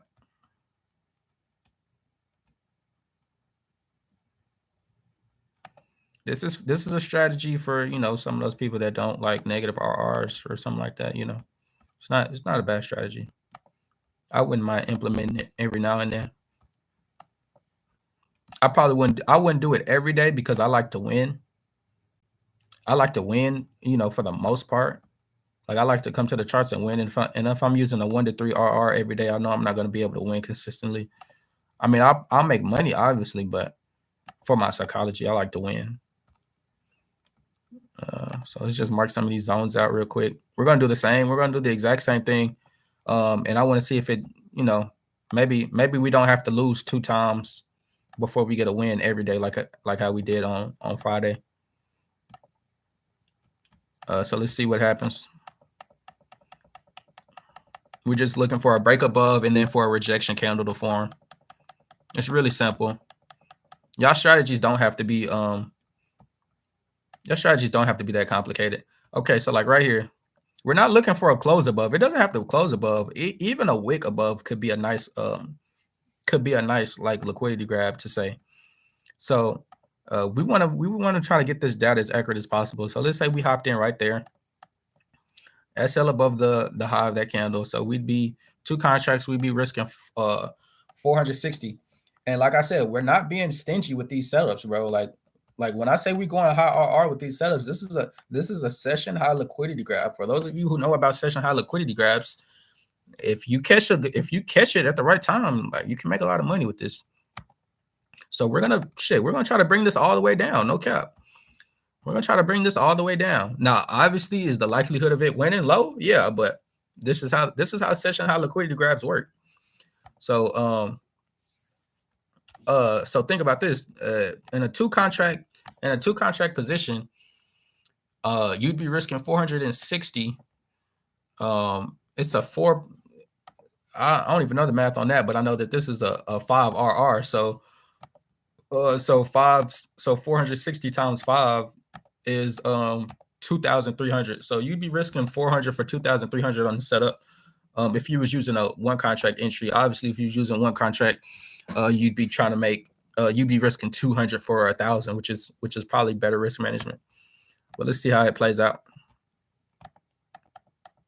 So that was an L.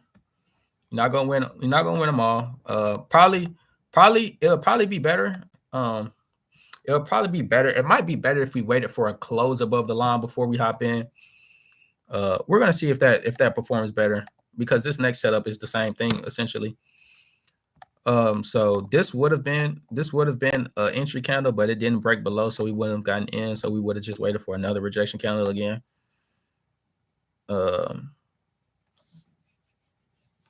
Yeah, shit, we can take this one.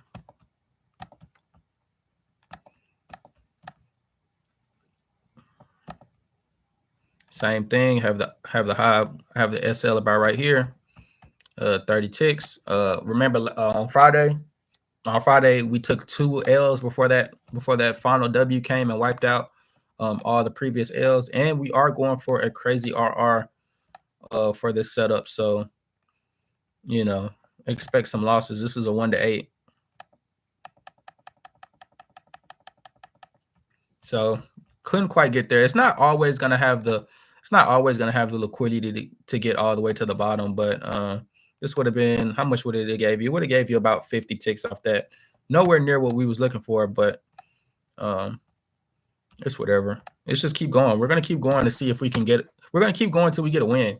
We're just gonna keep going till we get a win every day.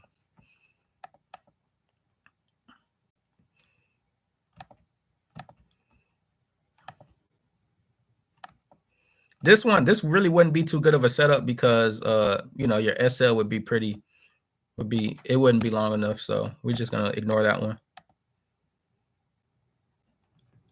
unless you want to just get in a quick scalp, it could still be valid if you do something like this.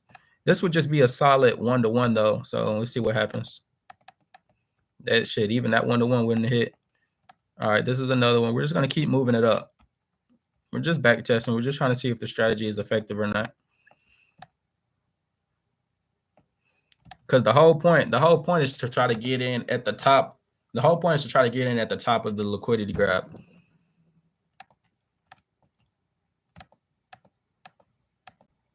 All right, so this one didn't get us in. We're just waiting for another rejection candle to form. The higher it goes up, low key, the better, because that means we'll have an even better RR. All right, so this will be the setup. SL right above the high of that candle. We'd be looking for this right here. All right, we're in. It's not giving us the full move that we want. So maybe some of y'all that trail y'all entries or move SLs to break even, this strategy will work a little bit better because you can get a lot of moves that push halfway and then reject. We're gonna keep going though. I think that's what, like 3. It would have been like 3 L's.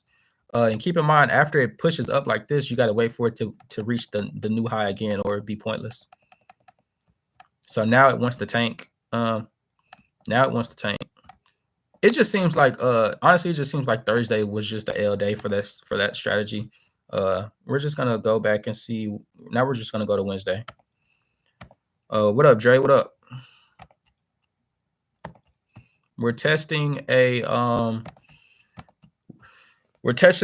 session liquidity grab setup right now, just to see how effective it is. I don't see it. Why is it not popping up?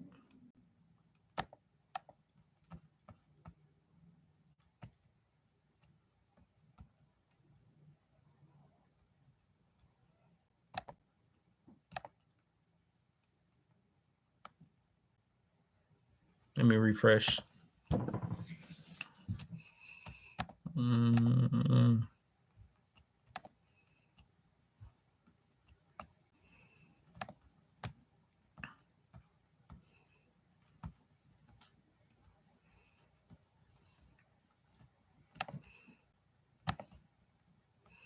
I just go to Monday, start over.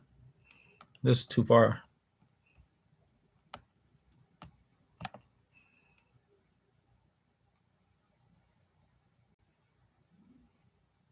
Keep in mind, I'm starting at 3 a.m. 3 a.m. really isn't even the best time for this.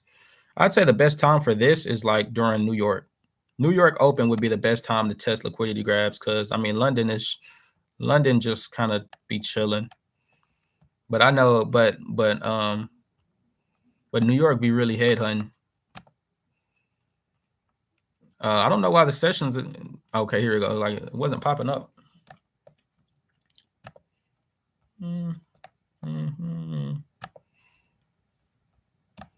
So they're not showing up on the hour, but they're showing up on the 30. All right, so say somebody because I'm just literally clicking a random time to start. Somebody drop in the chat what's a good time to start. What time y'all want to see me start from?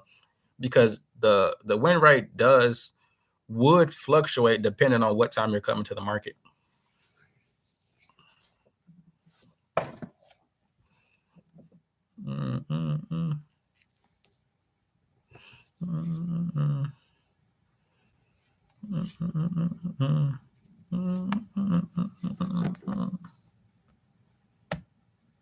So if don't nobody say something, I'm just gonna start from right here. I ain't tripping. All right, so I'm gonna start from right here.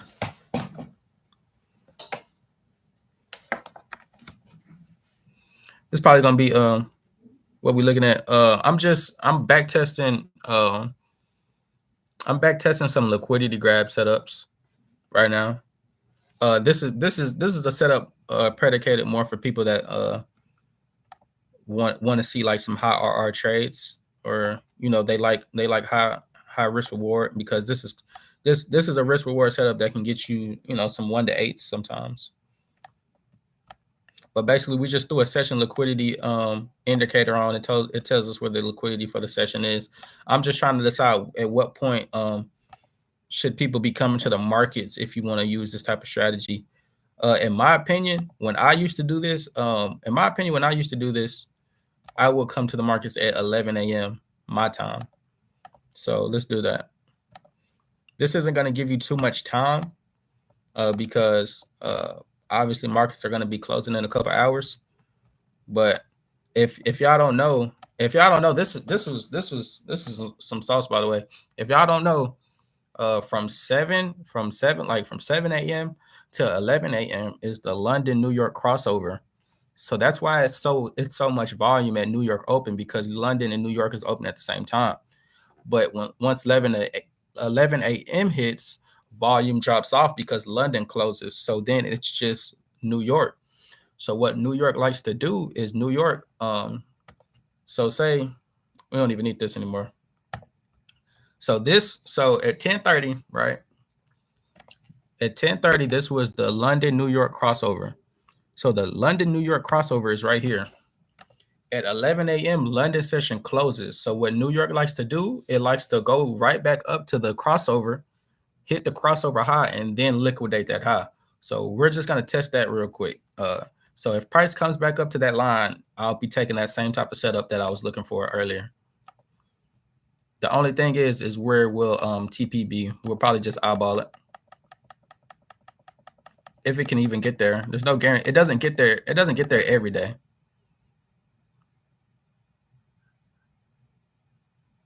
Yeah, it doesn't look like it's going to do it.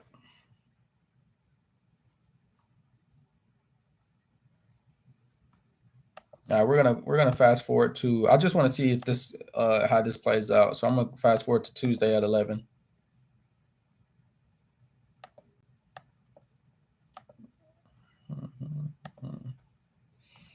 So the London New York crossover high here, you want to get the high and the low. So that would start at 7. So the high, so it's actually almost at the low. So this is pretty good. The high of the crossover is right here. The low of the crossover is right here. So odds are it's going to be some type of liquidation about to kick in. We're going to see though.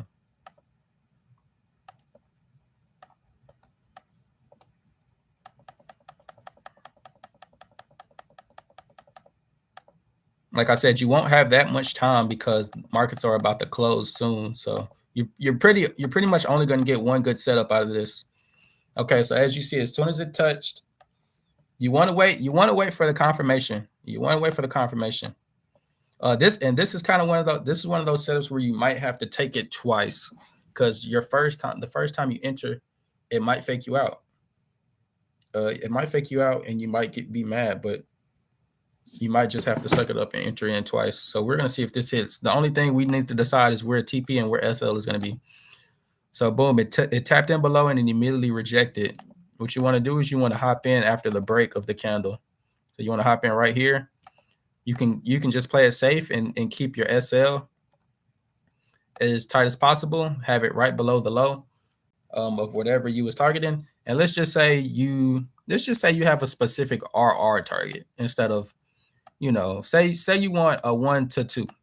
Let's just do 1 to 2, and let's just see if it plays out. Actually, we're gonna do a 1 to 3. We're gonna do a 1 to 3.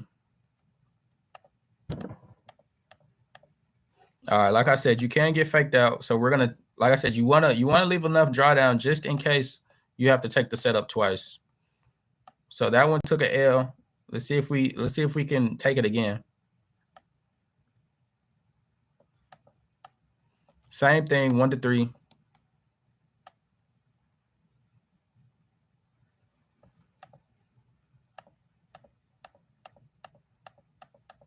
Just like that, bro. Just like that, bro. Just like that, bro. I don't be lying.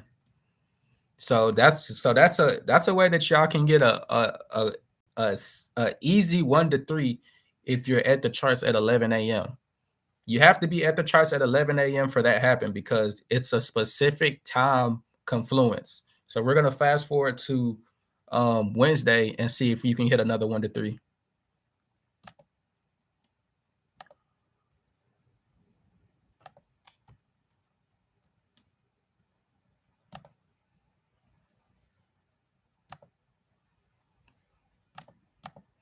Like I said, it has to be at okay, and keep in mind I'm Central Time, so it has to be 11.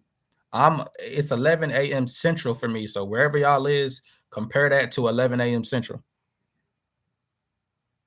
Yeah, yeah. Sometimes you just gotta re-enter, bro. You can't be scared to re-enter, bro. So once again, you wanna come to the charts at 11 a.m. You wanna, like I said, all the times I'm telling y'all is Central Time. So the official The official London New York crossover starts at 7 a.m. from 11. So you want to bring your cursor to 7 a.m. wherever that would be for y'all compared to Central Time. You want to bring it to 7 a.m. You want to find where the lowest point of that was. And then you want to find where the highest point after that was. This is the crossover. New York, the logic, exactly. So the logic behind this of why it works is because if the London and New York crossover has the most volume in the day, which it does because there's two major sessions trading at the same time. It's a London New York crossover. It's a lot of volume. Once London session ends at 11, the volume is going to drop. So the odds that New York can push past the high is very low because it simply won't have enough volume, or the odds that it can drop past the low is very low because it just won't have enough volume. So price will tap it, you know, uh hit a bunch of people's stop losses on purpose and then reject. That's all it's doing. That's all it's doing is trying to hit people's stop losses. So yeah, this is why you can get a solid 1 to 3 out of these setups, but it's not going to happen every time. Obviously, no setup happens every time. So let's just see if we could have at least hit 2 times in a row. And as you can see, literally as 11 a.m. hit, what is it doing? It's hunting this shit, bro. Like this, like when niggas be saying that their stop loss is getting hunted, they're not capping. As soon as 11 a.m. hit, it started tanking straight towards y'all SLs, bro, on purpose. Because this is where people put their SLs below the session low or above the session high. Simple as that. Okay, so boom, we got the break below. So now what are we looking for? All we're looking for is a rejection candle. There's no telling how far it's gonna break before that candle shows. So you gotta be patient. So here goes the candle. I'm on the 1 minute time frame, by the way. All you want to do is hop in right here, hop in, place a limit order. Place a limit order at the high of the candle and wait for it to break. Once it breaks, you put your SL below that candle and then you just scale it to a 1 to 3. I mean, you can scale it to however far you want it to scale it, but I'd say a respectable amount for this setup is a 1 to 3. Like a 1 to 2, you might be selling yourself short, honestly. So let's see if it plays out.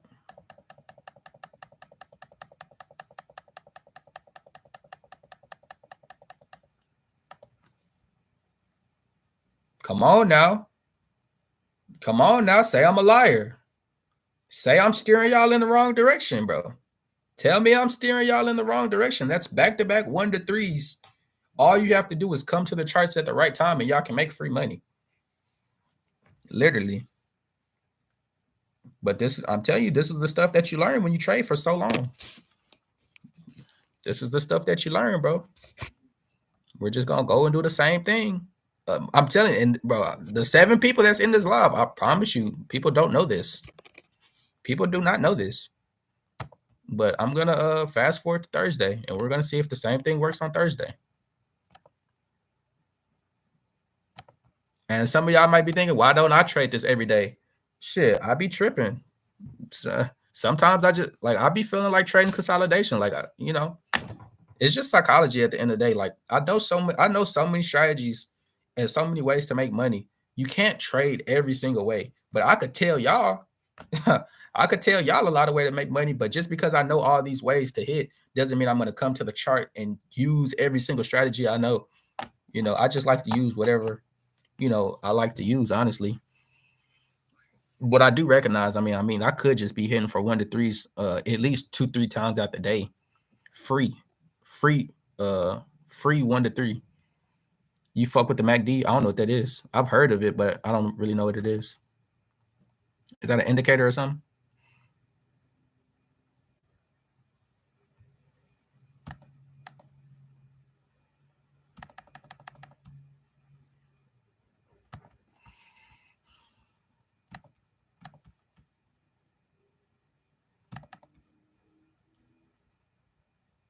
All right, here we go again. I'm gonna break this down one more time. Yeah, momentum indicator predicts reversals pretty well. Yeah, I've never slept that on. But here we go. It's already right here. New York, London crossover low. I pretty much don't even got to put the high because there's no way it's gonna get back to the high. But this is the low. Let's see if we can get 3 1 to 3s in a row. You know how rare it is to hit 3 1 to 3s in a row.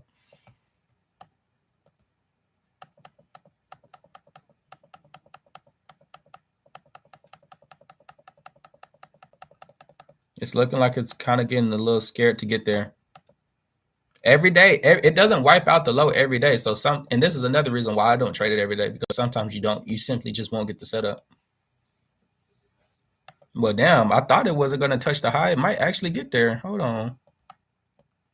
Where's the high? The high is right here.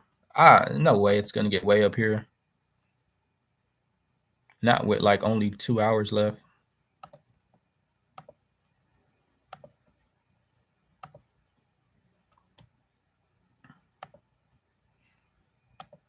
But if you just catch yourself on the charts at 11 a.m., this is what y'all need to be looking for.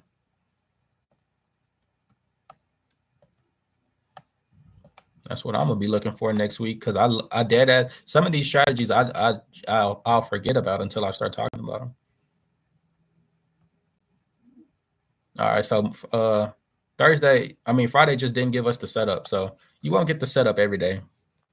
But man, yeah, been on stream 3 hours 52 minutes, man. Oh, think I'm finna call it, bro. Drop some likes in the chat if y'all appreciate this back test session. These sessions be helping me out. Like, I'm getting on stream helping y'all, but these sessions help me out too. We help each other. I'm helping you help me in a way, because there's no way I wouldn't even be back testing this long if I wasn't on stream. I'm banned on Instagram, bro. All I got is YouTube and Discord. If you're not in the Discord, man, join the Discord, bro. We turned up in the Discord every day, bro. Link to the Discord is in the description. Link to hold on.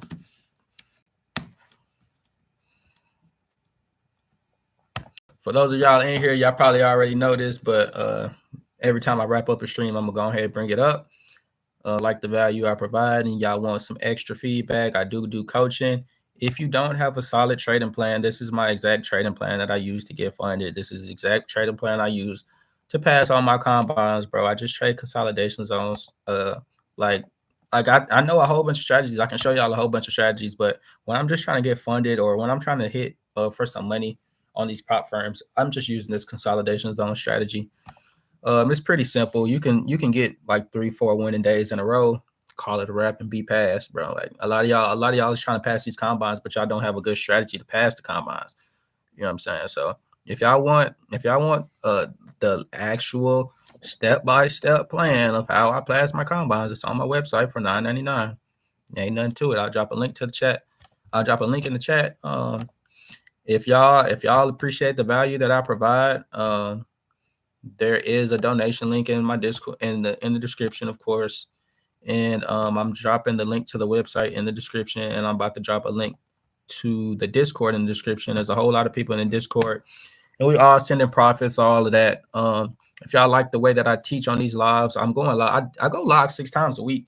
So I mean, I go live 6 times a week. So a lot of y'all know how much value I be providing on these lives. But if you really want some extra sauce, I'm giving sauce on lives just because this is just how I talk. Like I'm not one of them people that be like holding stuff back. But if you want some personal coaching, some personal tips, if you have specifically designed questions prepared, just book a coaching call, bros. It ain't nothing to it. I can give you a gym that start making you, well, it's up to you on how much money you can make, but I can definitely give you the tools to get funded literally in a week. Like I hopped on YouTube 2 weeks ago, and it's already been 4 people in my Discord that got passed and specifically say I passed because I use your strategy. This is no cap. You can check my YouTube trailer. Shout out shout out Ying Bad Ninjas on the Discord. I'll show y'all the Discord. Uh but Yeah, this is no cap, bro. Yeah, I should the Discord because I'm dropping gems in Discord too. I send when I go live. Like literally, y'all, most of y'all probably wasn't in this live. I had a 6 hour live stream the other day. We had 74 hours worth of watch time. Like everybody be in my lives turned up, bro. I'm not gonna lie. But like I said, I just started on YouTube 2 weeks ago, so I'm still building a nice community. But the Discord is almost at 100 members. This is what I was saying. How people is getting funded and dead ass telling me that I'm the reason that they're getting funded. Literally, bro. Literally, this is yesterday, 11:48. Started my countdown this week that just passed. Here are my stats. It doesn't look like he just passed yet, but it does look like he just had a great winning week. He just made 1,500 this week. And what did he say? I'm using your consolidation box strategy. This is no cap. This is some YouTube. Some of the other people in Discord do YouTube too, so we're bouncing YouTube ideas off each other. We talk about more than just trading, but obviously trading is the main focus. But y'all can join the Discord and look through these messages. Like we got $500 payout, $2,000 payout, $2,000 payout. If y'all know how hard it is to get a payout, y'all should know how rare it is to have a community full of people getting payouts. That should tell you all you need to know right there. If I'm being honest with you. But here we go. Another person, certified funded trader. We hitting for 1,500 tomorrow. Simple as that. He just hit for 3K on Apex funded. On Apex Trader. He just got a payout. Payout has been processed with take profit. Like everybody doesn't even trade. Everybody doesn't even trade Topstep. Like we got funded traders with take profit. We got funded traders with Apex. We got funded traders with my funded futures. All of that. All of that. He just had a four-day winning streak using the consolidation strategy. This is real. The strategy is real. I go on YouTube. I give sauce every day, but for the people that want some extra mentorship, bro, just book a coaching call. It's gonna do you a lot. It's gonna do you a lot of benefits, bro. It's always good to invest in yourself. If you think you're about to, I learned the hard way. I learned the YouTube route. Um, 1575 for 50K. Oh, no, I haven't tried. I've never tried them out. The only prop firms I've used is Apex and Topstep for futures. When I was trading FX, I used TFT and FTMO and all of that. But for futures, I've only used Topstep and Apex. But yeah, bro. Moral of the story, bro. It's a lot of people getting money, and don't get twisted. We post our L's in here too. Like when I have L weeks, this is another payout. Bro just had a $3,000 payout, by the way. When I have L weeks, I send my L weeks in the chat. Everybody sends their L's in the chat, bro. We're not just a bunch of people we're not like a bunch of marketers that just want to show y'all wins every day, bro. So yeah, with that being said, I recommend y'all book a coaching call if you need some advice, or if you don't want to book a coaching call, bro. I know how it get. People don't like to pay for shit.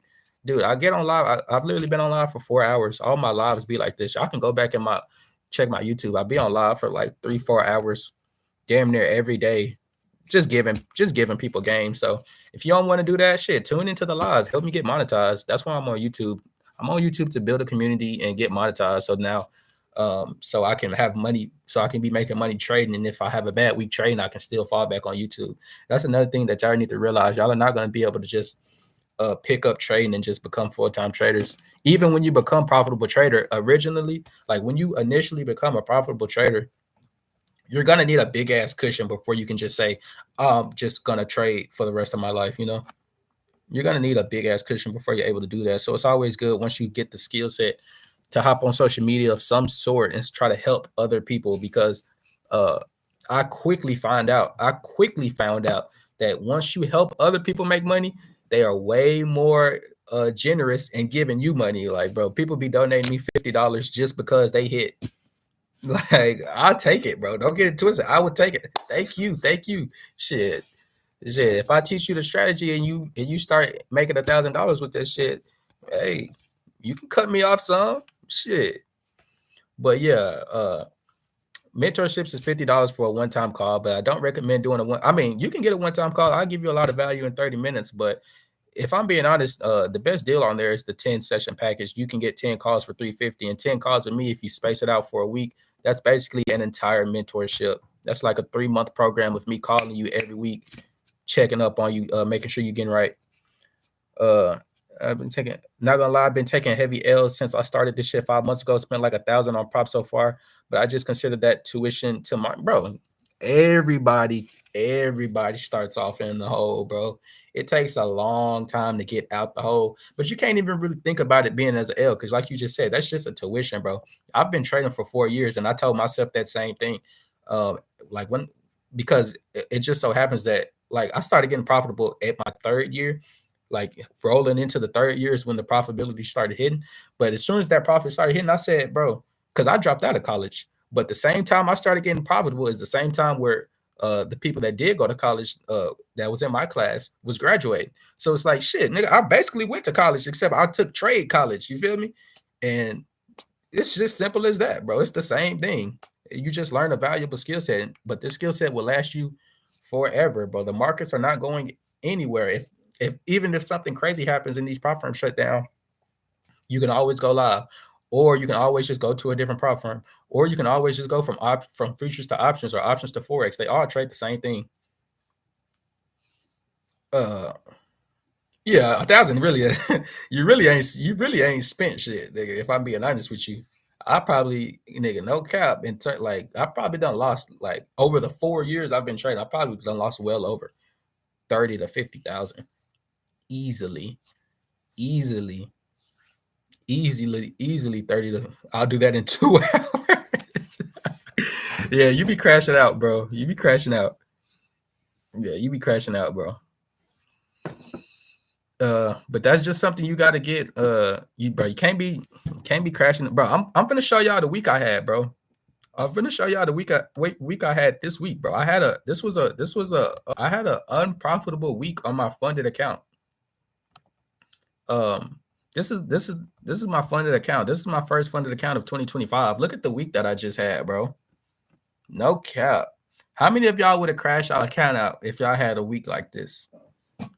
I literally had this. This was literally my trading week. So what happened is after I had after week, bro, I ain't gonna lie. It's easy to go on tilt, but after my week ended like this, bro, I was so pissed off, man. I went and bought another combine, right? I bought a combine this same day. I bought a combine this same day just because I was pissed off. Look how many trades I took. I came out on profit, so I ain't tripping. But I had such a bad week, bro. Yeah, bro. Yeah, it's easy to crash out, but that's why you got to be disciplined, bro. That's where the psychology comes in. Uh, and you got to realize it's just all a probability game, bro. It's just flipping a quarter, bro. If you know your strategy in and out, and you know that eventually, and you know that you can get wins, bro. Even when your back is against the wall, you got to trust it, because right now my back is against the wall. That funded account is down $1,000. So headed into next week, I risk $500 a day. So heading into next week, Monday and Tuesday it could damn near be my last day on that funded, and I gotta fucking start all over with this combine. But I hit 2,900 on the pass. I got too excited. Next thing you know, I blew. Oh my goodness.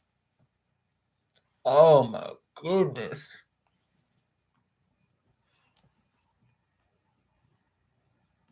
Drop some prayer hands in the chat for Dre, bro. That is sick. I'd be sick. I'd be sick. I did that before though. I did that same thing before. Yeah, back when I was trading FX, it was the same thing, bro. You only needed $100, so you just said fuck it. You're just gonna pop. You're just gonna hop in. It's like what the hell? You're just gonna hop in. You're gonna risk the whole two. You're just gonna risk the whole 29, right? Because all you need is $100. What's the odds that trade lose? Yep. And that's the trade that lost. Yep. No. What happened with me was right. I only needed $100. I hopped in a trade. I took an L, and that L made me go down to like I needed $300. So I said, "Nah, I'm bullshitting. Let me up my contract size." So I upped my contract size, right, to make that 300 back a little quicker. Oh yeah. Now it's down 700, nigga. And from then, you ain't even close to passing anymore. Now you got to take a real trade. Then that real trade lose. But I'm telling you, you just went through it. You know exactly how it go. Yeah, bro. I was trying to click that link and it wasn't loading up. That link doesn't load up when I click it. This is all it does.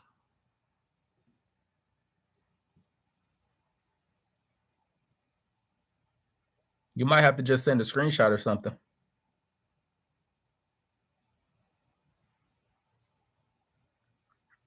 I promise my internet not that trash, but it's not loading.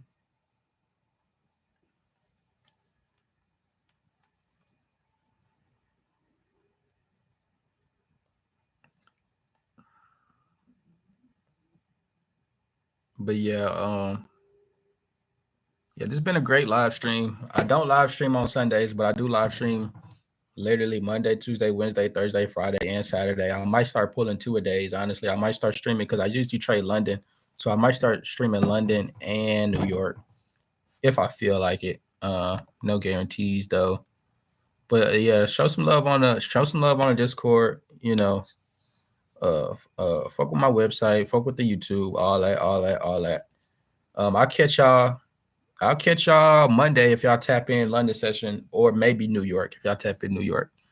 But I'm finna check out what you sent, and I'll catch y'all later, bro. 4-hour live stream, pretty good. For sure. Subscribe, and turn my notifications on. But y'all are in the Discord, so I do send the links in the Discord every time, so y'all should know. All right, bet. All right, catch y'all later, bro. Appreciate the whoever just dropped that like.